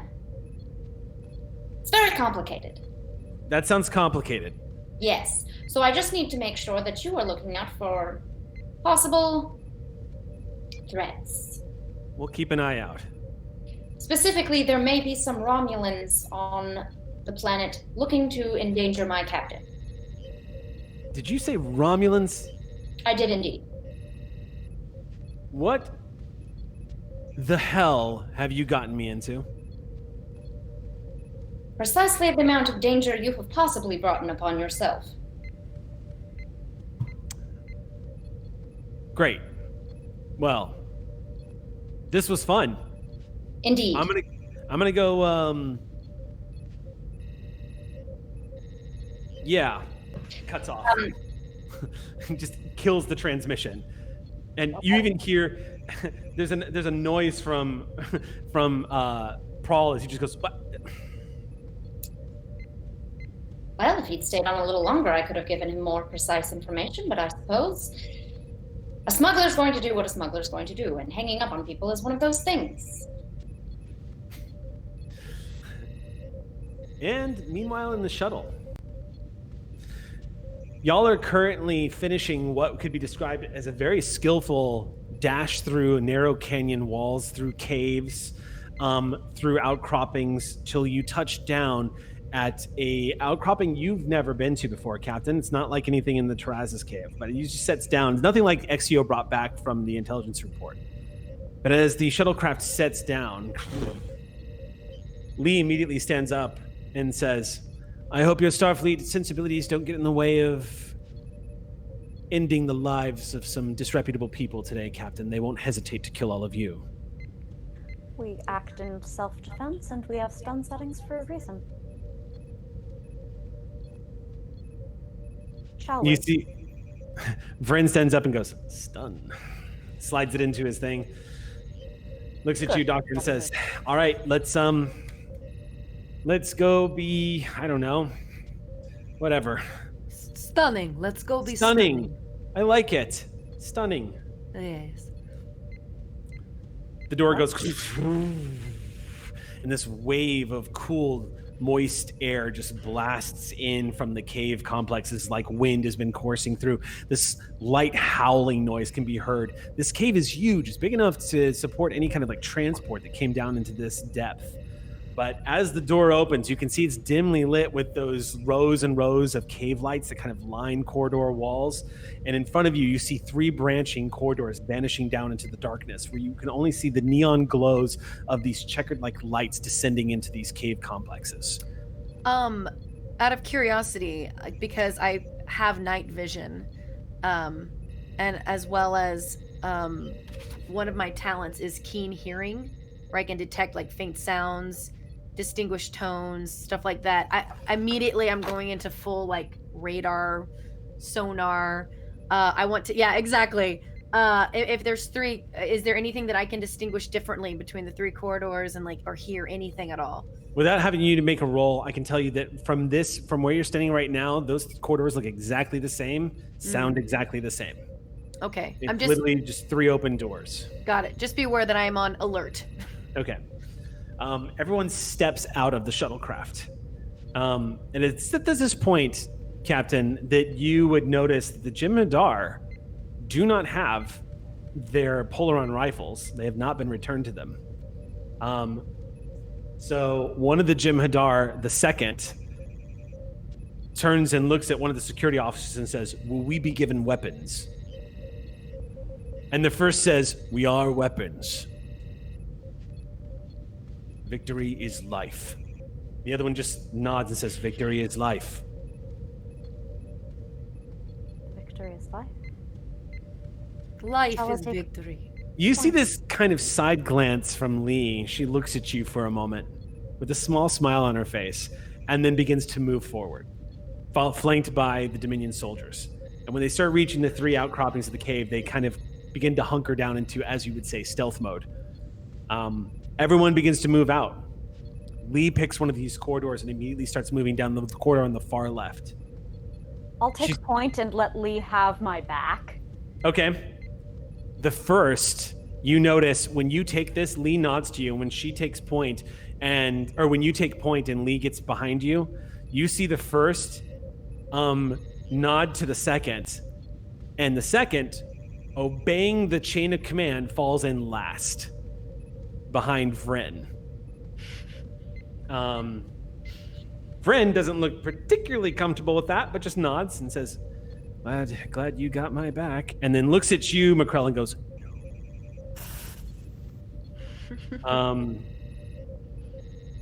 the first doesn't give you a glance, Captain. The first is in full focus mode. And I have not made eye contact or anything to indicate that I have any interest in this first. I will put all my focus on Lee and let Lee call out the directions, but yes. being on point, being stealthy. Real quick, yes, you said you briefed me, but did you also brief me on the fact that the situation with the first? You and Vren should be considered as having been fully briefed, particularly on the point of, and I cannot overemphasize this, she has to make an order or otherwise make a move. None of us jumps that. We also know that the second, we needed to know that because the second may well make a move. Vren needs to know that because the second might opt to take out one of you two first as the soft target. We're squishy. Okay. Right. Okay. Clear the room. So yes, fully briefed. So, it's tense. You, Vren, and the doctor are all aware that this whole group is currently locked in a game of cat and mouse. And the pretenses that are being carried right now as y'all sneak through this cave towards an enemy that is in fact right next to you. You're not waiting for the ambush, you're waiting for the inevitable backstab to see if you can head it off. If all has played out, and EXEO did in fact run a successful interference and convinced her, you guys have the upper hand. But who just beamed down onto the planet? This away team doesn't know that has even happened. As y'all are moving through the corridor, you get about half a kilometer in. It's a heavy, long hike into this cave complex. And Captain, slowly but surely, as someone who's taken point, there's very few places to go in here. It's not difficult to see that she chose a location where whoever took point would only have one direction to move. But as you are moving through this cave complex, you spot what EXEO pointed out to you, what Prawl pointed out to you. About 30 meters ahead, the cave begins to widen, and you see familiar-looking outcroppings from that digital readout. And your pulse quickens, because the moment has arrived. As the shuffling is taking place behind you. And before anything else happens, you hear her go, "Stop." The Jem'Hadar come to a stop. As you call a halt, she crouches down and says, "This looks like a good place for an ambush. He might know we're coming." Knull's not known for his intelligence, but he is a cunning little cat. No offense, Doctor. None taken. You. And she points to the second and says, "Go. Take point. Walk up ahead. See if it's a trap." The second immediately goes, "My life for the Founders." And without hesitation, starts creeping forward barehanded, moving along the cave wall. He moves up into the opening, and you see his silhouette enter that large ambushed area. And you see what looks like he's doing a deep glance around the room. And then he vanishes around the corner. And you wait. And wait. And wait.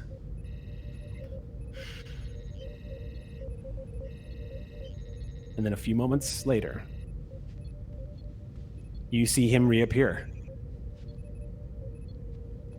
And he gives a hand signal. The first says, "It is clear."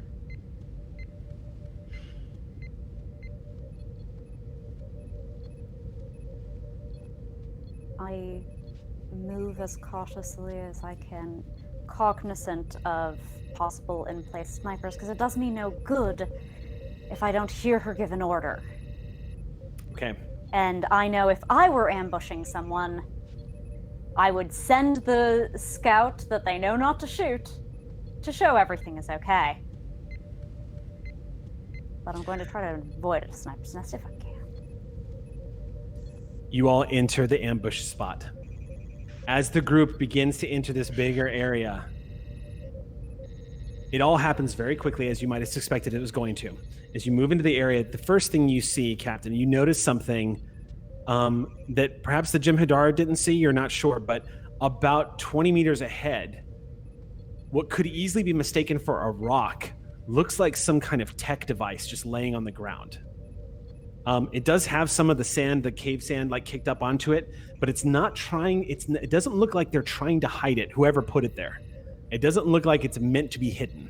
It looks like it is being laid out, because if it's a trap, it is a poorly laid trap. That's the first thing you notice.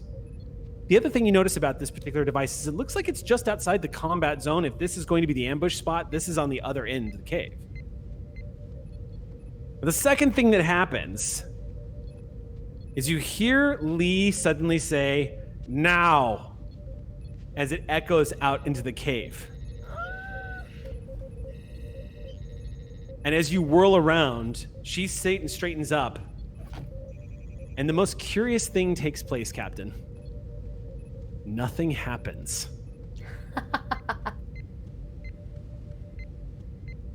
And in that small beat of a second, when nothing happens, you see her facial expression shift. And for that split second before all hell breaks loose, you realize she, as a changeling, is experiencing what could accurately be described as shock and surprise. Authentic confusion. And then she goes amber, and we're in combat. And you are in melee range with this changeling. However, before this happens, before the initiative, before your turn begins, there's one person in this group that knew both sides of what was going on and had a single-minded objective with a single target in mind. And as she shouts "now" and nothing happens, the next beat is followed by the first pulling the hand phaser out of Vryn's grasp and vaporizing the second in a single, and you see this red arc slice across the air. The second doesn't shout, doesn't scream. It doesn't look like he knows he's dead. There's a momentary "what" from Vryn as the second is just a puff cloud of blood drifting in the breeze through the cave, vaporized instantly. But he grabbed Vryn's phaser. It was on a stun setting. It was. He swapped it. All right. It Future was. soul. This is like the thing where time kind of bottles down and dilates, and like Keep you in notice mind- things, and then it's future. Keep in mind, you can spend you can spend an action, your maneuver action, to set your phaser. Yep. And he turned it to kill in that one moment. Yep. With the thumb, just fired it, shot, and killed. And now we're in combat. So, yeah. Sol, you, because of the nature of this fight, you actually have initiative right now. Oh, I would love to have initiative. We don't. You can pass it to somebody else if you want, but I'm not going to allow it to be Vryn, and it can't be the Jem'Hadar unless you want to spend momentum to keep the initiative and hand it back to the Jem'Hadar after this round. No, I want to give it to Macrell? We'll get the stasis, but she actually has not yet committed a crime. I do have cat-like reflexes, though, so I can at least protect you if needed. During the first round of combat, if I have not acted, I can take a minor action on another character's turn and put myself between you and her.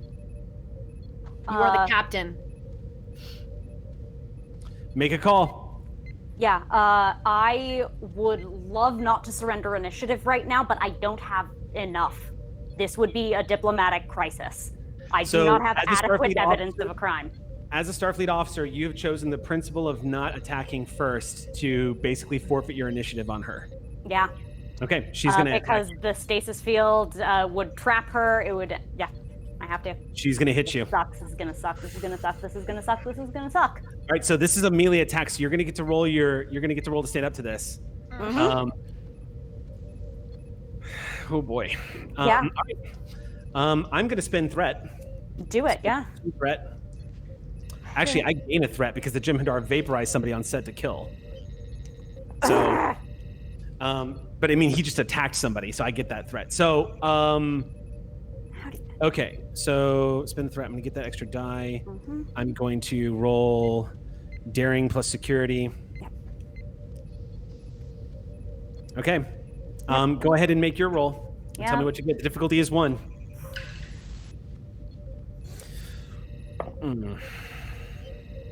We have momentum.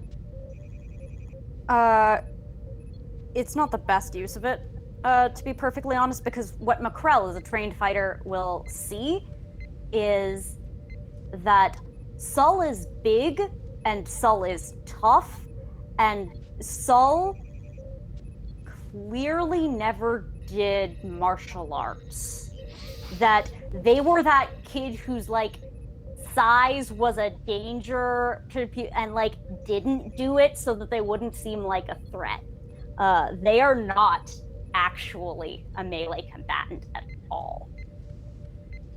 So that's 2 successes from Sol because they rolled. Or no, 1. Sorry, because I'm not rolling in my focus. So that is that 2 doesn't mean anything. She's gonna hit. She's always gonna hit, y'all.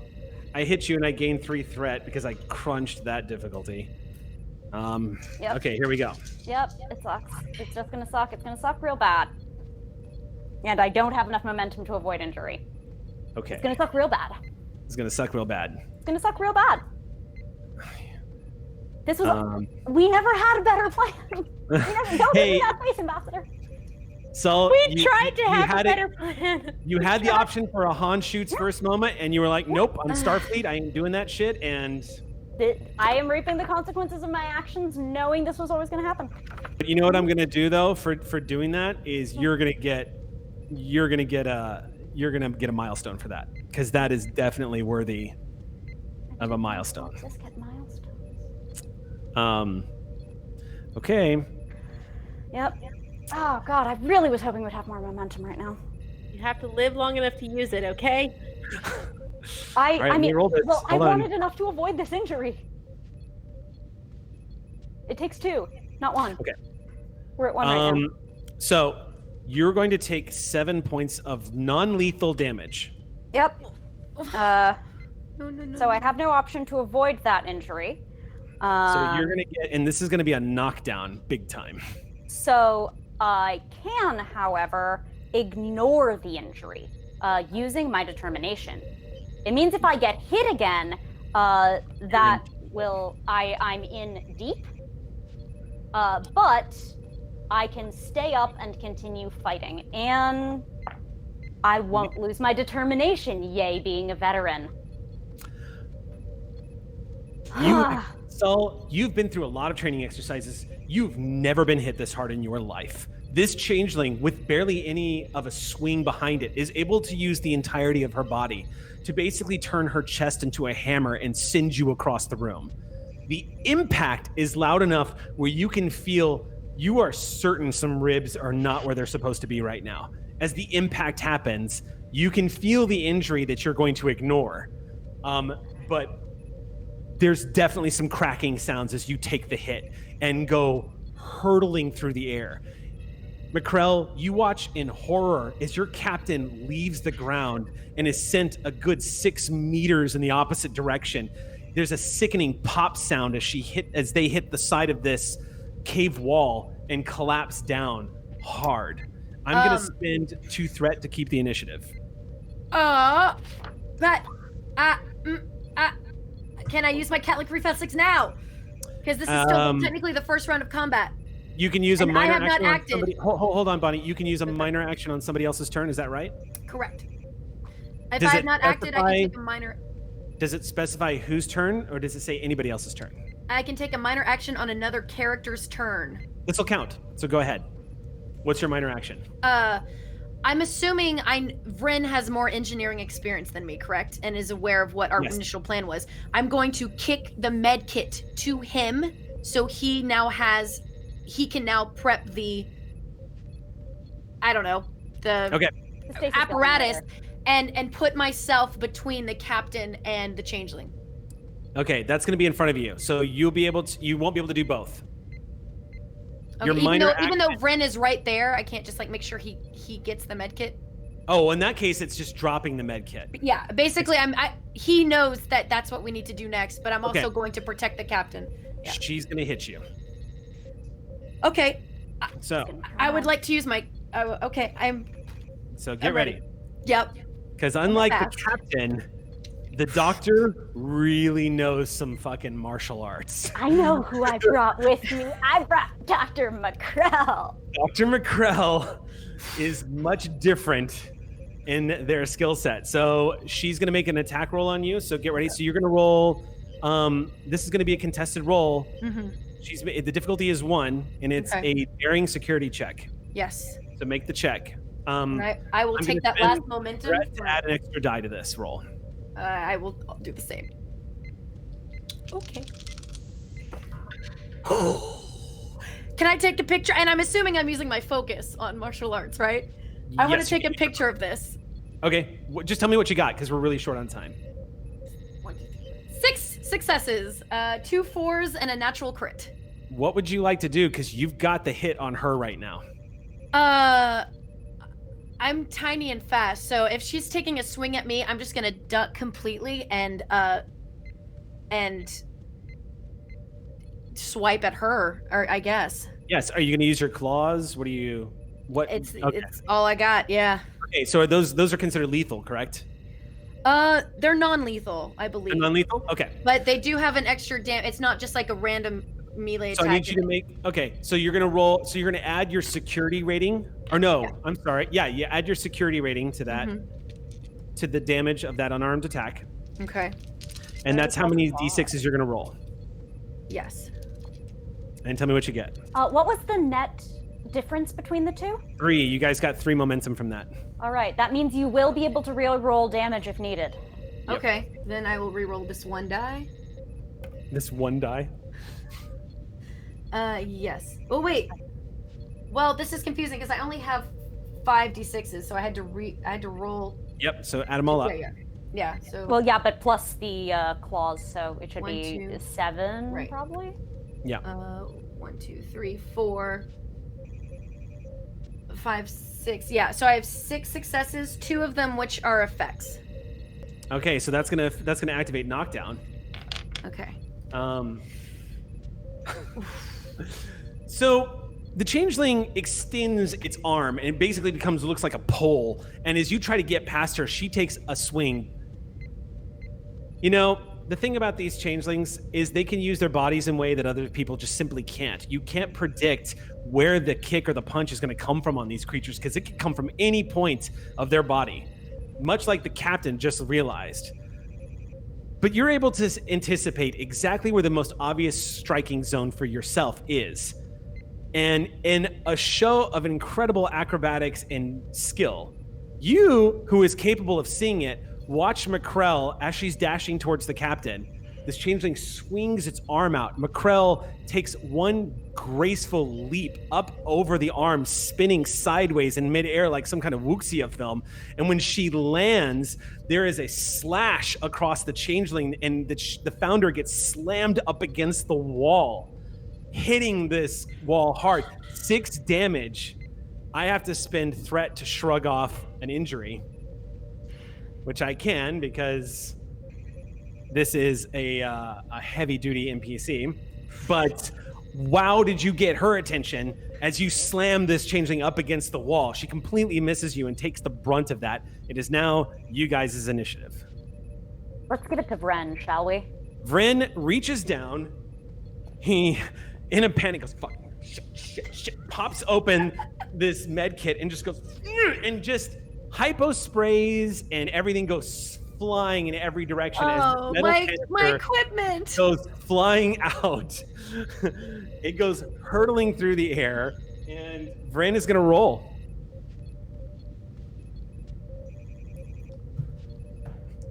Momentum? That was wild. Oh wait, yeah. So we have momentum. Can we have 5 momentum? Have 2.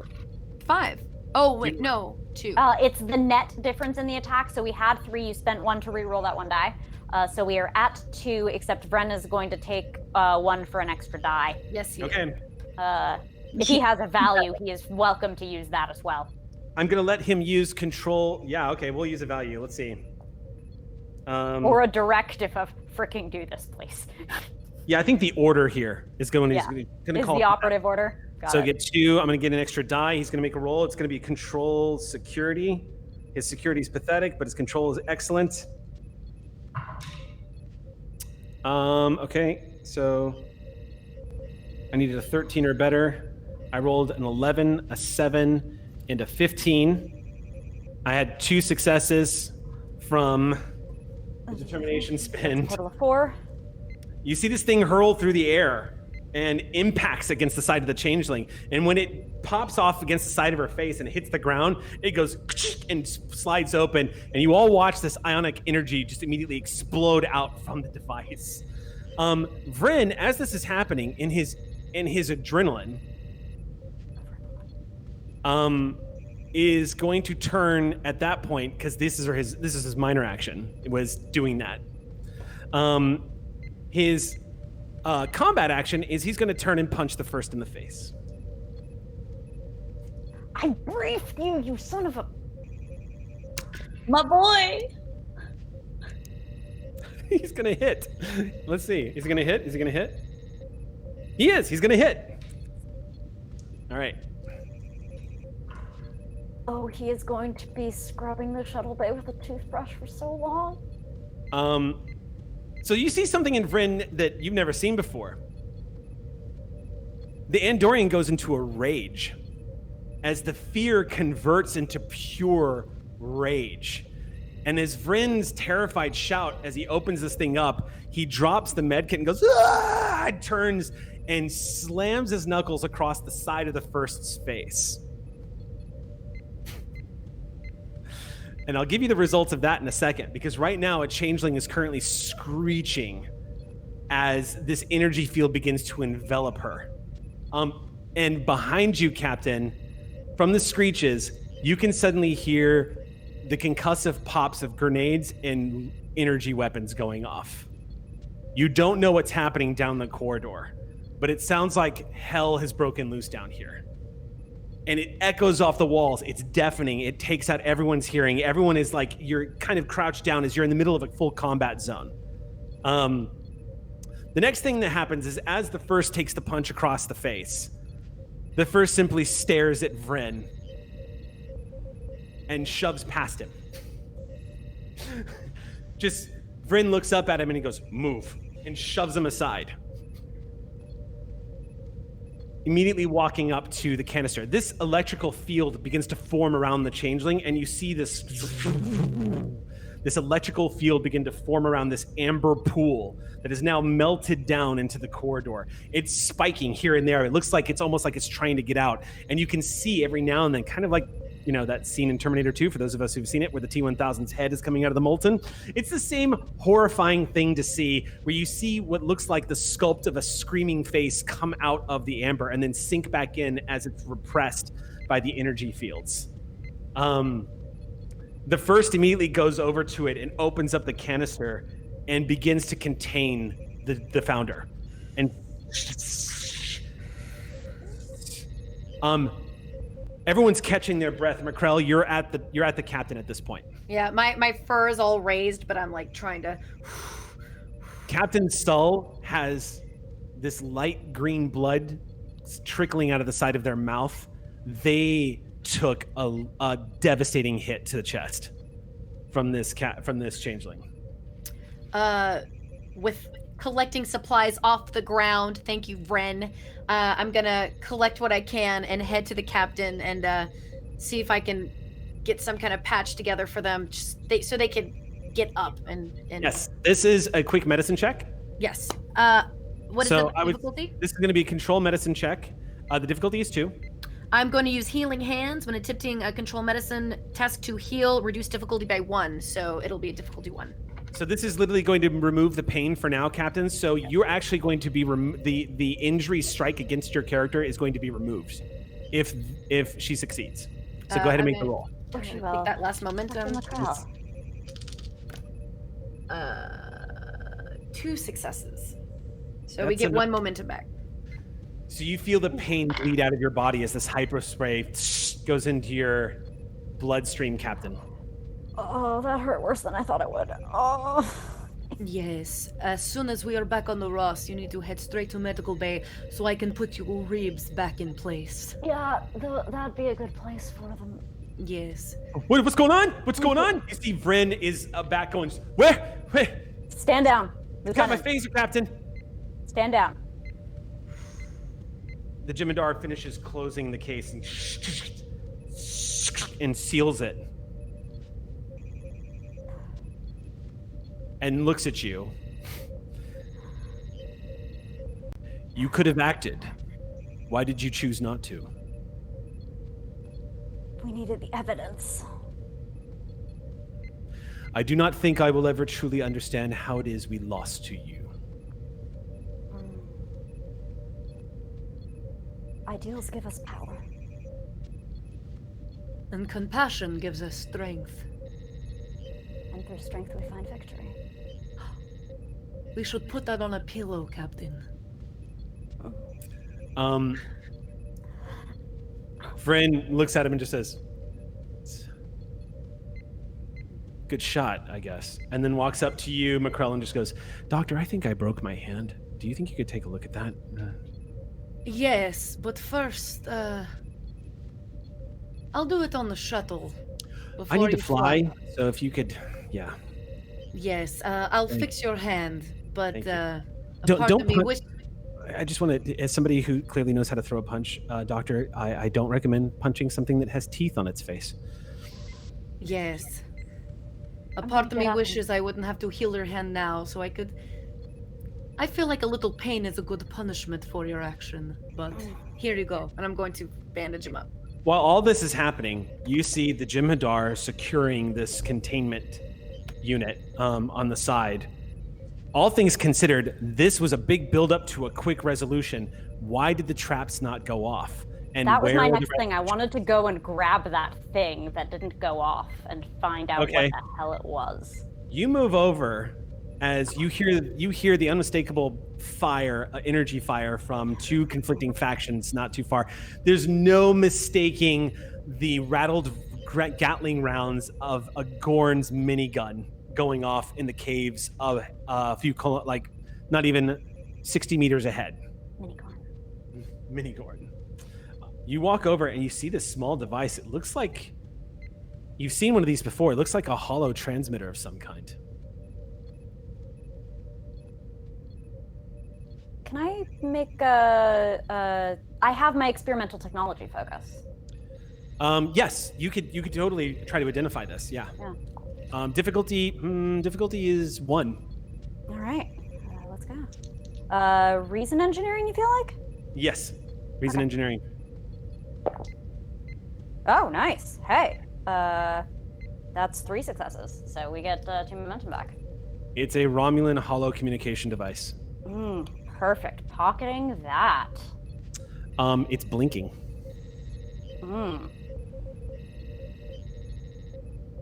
All right. Having gotten this obtained information, what happened if I push the button? It would probably connect. Fine. I push the blinky button. You stare at it for a second and you're like, click. In front of you materializes a Romulan standing at probably at about 5'6", 5'7", in what looks like traditional Romulan Imperial uniform. Has the traditional Romulan haircut. The grays, the sharp, like, the sharpened, like, corners to the shoulders. And this calm look on his face. Looks like he's middle-aged, maybe for a Romulan, and in human years, to give you a translation, maybe in his late 50s. And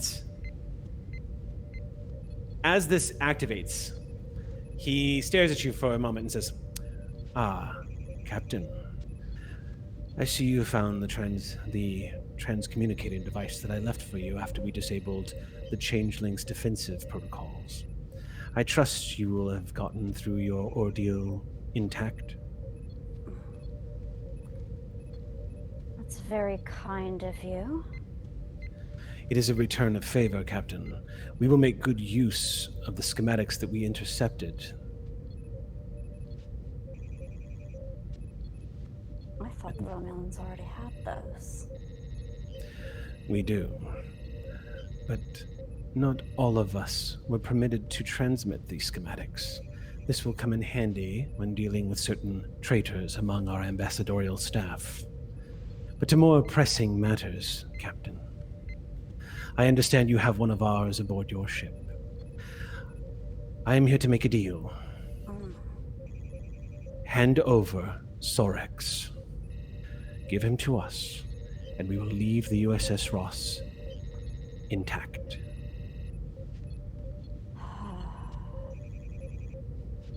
I'm afraid I don't have a Sorex on my ship. That is an unfortunate revelation, Captain. I no longer have an excuse not to blow your ship out of the stars.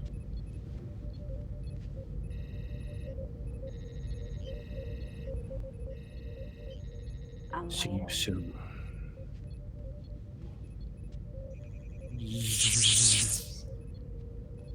And the hollow fades away. We have to warn the Ross. Now. Let's move. Come on. Ow. Let's move. I'm coming. The Jem'Hadar, as Vryn goes over to help you move, the Jem'Hadar with one arm just lifts you up, helps you onto like straightening your back. And Vryn looks at you, and the lot of you begin to dash down the hallway back towards the shuttlecraft. You all race back towards the shuttlecraft, getting inside. Vryn slides into the pilot's seat and says, "What's happening? I don't understand what's happening." The Romulans have finally come for their own, and we're going to make sure they don't get any of it. Who the hell was that guy? The shuttle begins to lurch forward. Someone who worked for Sela, most likely. Vryn's going a little bit faster than he should be. But you guys tear out of the cave complex. Up on the USS Ross, all is quiet, and you're kind of pacing back and forth on the bridge. I'm not entirely quiet. There were probably lots and lots and lots of activities that I've definitely been researching, because I've been trying to find the possible bug, and knowing that there were signatures beaming down. That's a lot of work, actually. Not waiting for and very much actively trying to solve the bug. So unless something's currently happening, nothing's happening. And in fact, the alarming thing is after you detect on sensors, LAKAT, the shuttle leaving the atmosphere, you guys see the shuttle coming into the view screen as it's leaving the planet, along with the two other decoy shuttles that are now moving back into range of the USS Ross. I want an immediate scan of the shuttle to make sure how many participants and which signatures are on board. There is a single Jem'Hadar on board.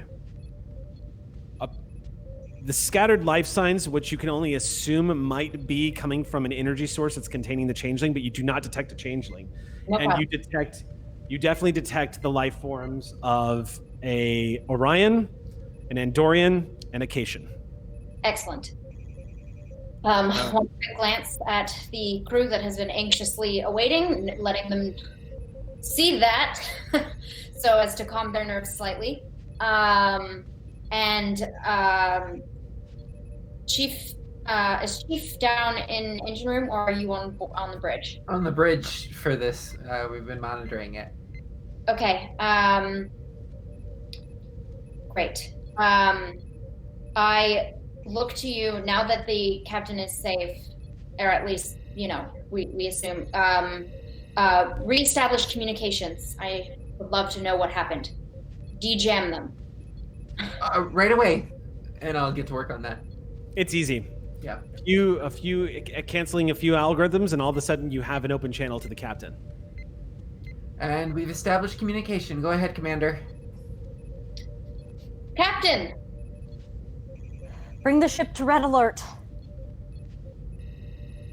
Oh boy, red alert! Prawl initiates red alert. The klaxon blares throughout the ship. Ox crew immediately scrambles to their battle stations. Everyone begins to lock down. Solon locks down and 10 forward. Everyone assumes positions. Families get in their positions inside, those who are still on board the ship. Captain, was there a confrontation with the Romulans that beamed down to the planet? I found a holo transmitter. They asked to hand over someone we don't have.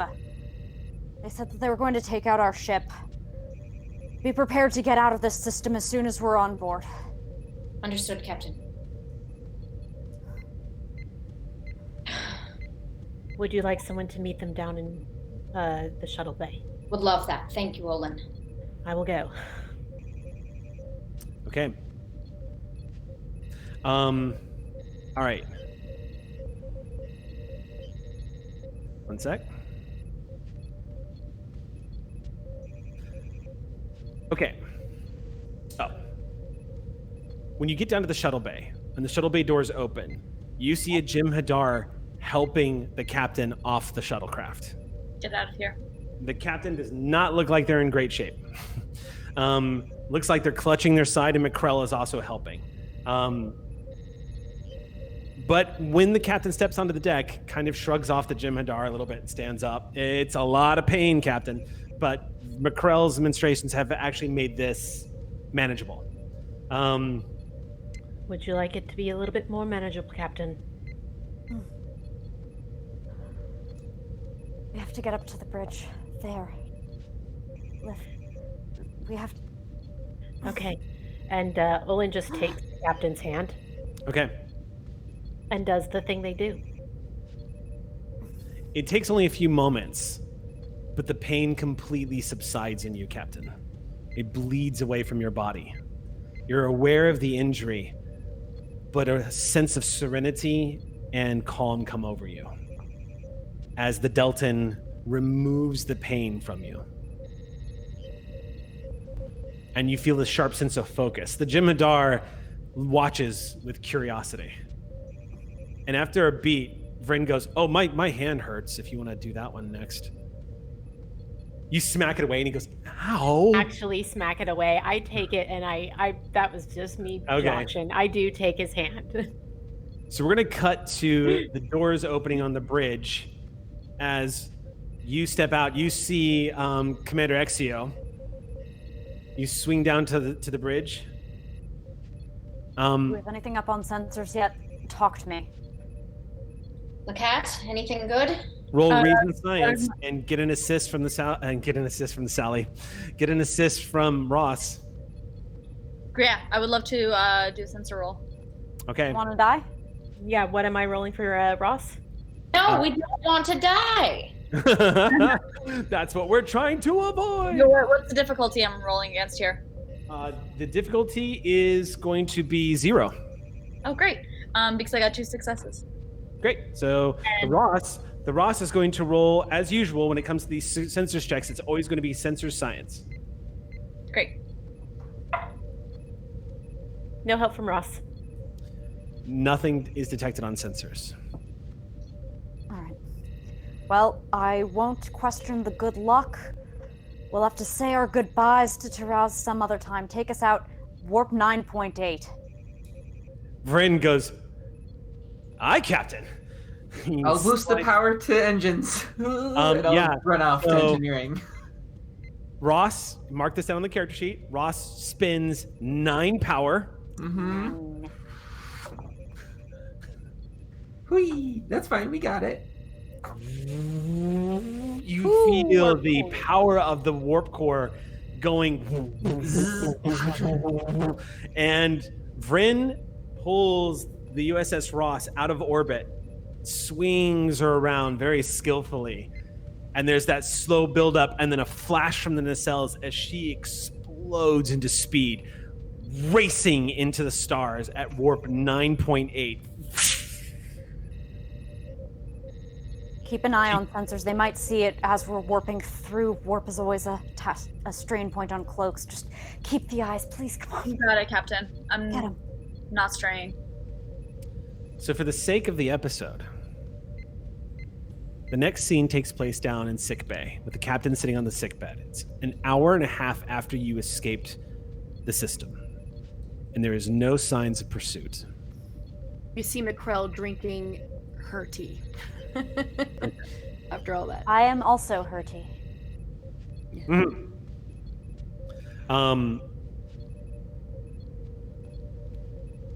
A few moments pass when the doors open, and just to wrap the scenes up here, because this always happens when one of them was in sickbay.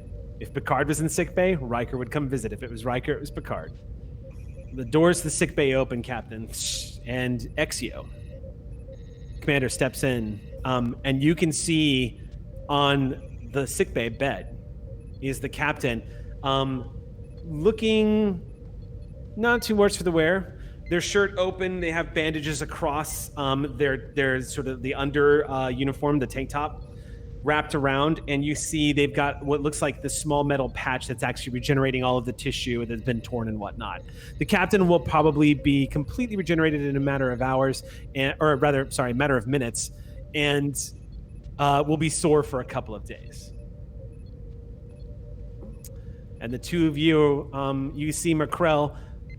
It's worth noting, Captain, is as you see EXEO walk in and glance over at McCrell. McCrell is in her office, very calmly sipping tea, with this sort of yes look on her face, like it's another day in the office, just sitting at my desk. Okay.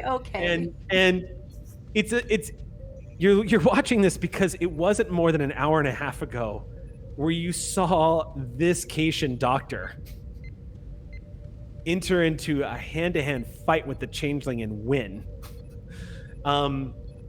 She just sips her tea very gently and is going back to the data pad as EXEO approaches you.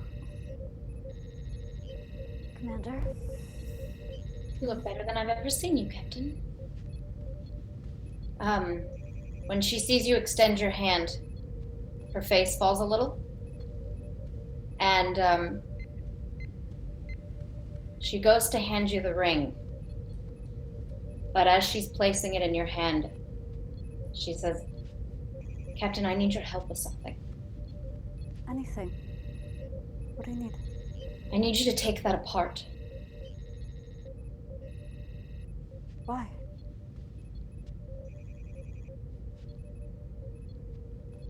I don't know, but it's possible that may be the bug. I don't know, but Dr. Wellix told me a long time ago that he worked with Dr. Redgraves. And so did Lee. I do not know to what level I am compromised. This, maybe. You? Never. I'd prefer to be fair, Captain.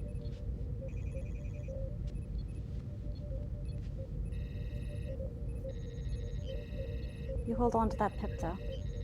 You made it yourself. I will. I pull up a chair and I extend to take your hand. It's good to see you again. With your ribs in the correct place. I think we can pull away from that. The two of you hold each other's hand for a second, head slightly lowered as you're sort of letting things settle. It's in late afternoon on the Ross. Then we pull out and we see Ox Crew's gone back to their business, but everyone is on red alert still. The ship is on edge. Everyone's in battle stations. Only thing they know is there's someone out there. Someone who's hunting the Ross. But as you leave the system and leave behind a world that was a part of your history, Captain. There's a small sense of satisfaction underneath everything that happened. Because after all of this crazy shit just went down for you and the crew, you bagged your changeling. After 6 years, mission accomplished. And that is where we are going to wrap up Farther From Home. Did we get to the end of this episode, y'all? Yes. We We did. We went into overtime, and I want to thank our Aux crew and audience for going with us as we wrapped this up, because it was a long one, but we did it. Man, did we do it. Yes. I'll save that for the next episode of Clear Skies, which will be in over 2 weeks. I can wait that long. I can definitely wait. What are you talking about? We're taking a week off. There's the part of me that's just like, I get a week to just. The idea of doing a cliffhanger before an episode of Blood of the Void just felt brutal. So I was like, we're gonna do this. We're gonna get through this. That's right. It would have been right before battle too. Everybody, next week we get Klingons. We get Klingons The next only week. reason I can't be mad about not being here because I get to watch them. Yeah. The captain with whom I shall one day ship. What? Yeah. And I'm just gonna say this, Eliza. During the course of this episode, Eliza sent me a picture, and that's all I'm gonna say. So for this, I will say thank you so much for joining us for tonight's episode of Clear Skies and for going the distance with us. So many questions, so many reveals tonight. Man, did we get some reveals tonight. You may have just been introduced to the villain of the campaign. It's tying in to Wellick's what's going on with EXEO, what's waiting for you in Shackleton, what the hell is Q going on about, what is going on with Admiral Nala Sri, and are these in fact forged orders from Catherine Janeway? So many questions. And amidst all of this, there is an expanse of space just waiting to be explored. Waiting for the Ross to get back out there. So join us next time on Clear Skies. Until then, we will see you this coming Monday for the maiden voyage of Blood of the Void. And until then, hailing frequencies are closed. Kapla.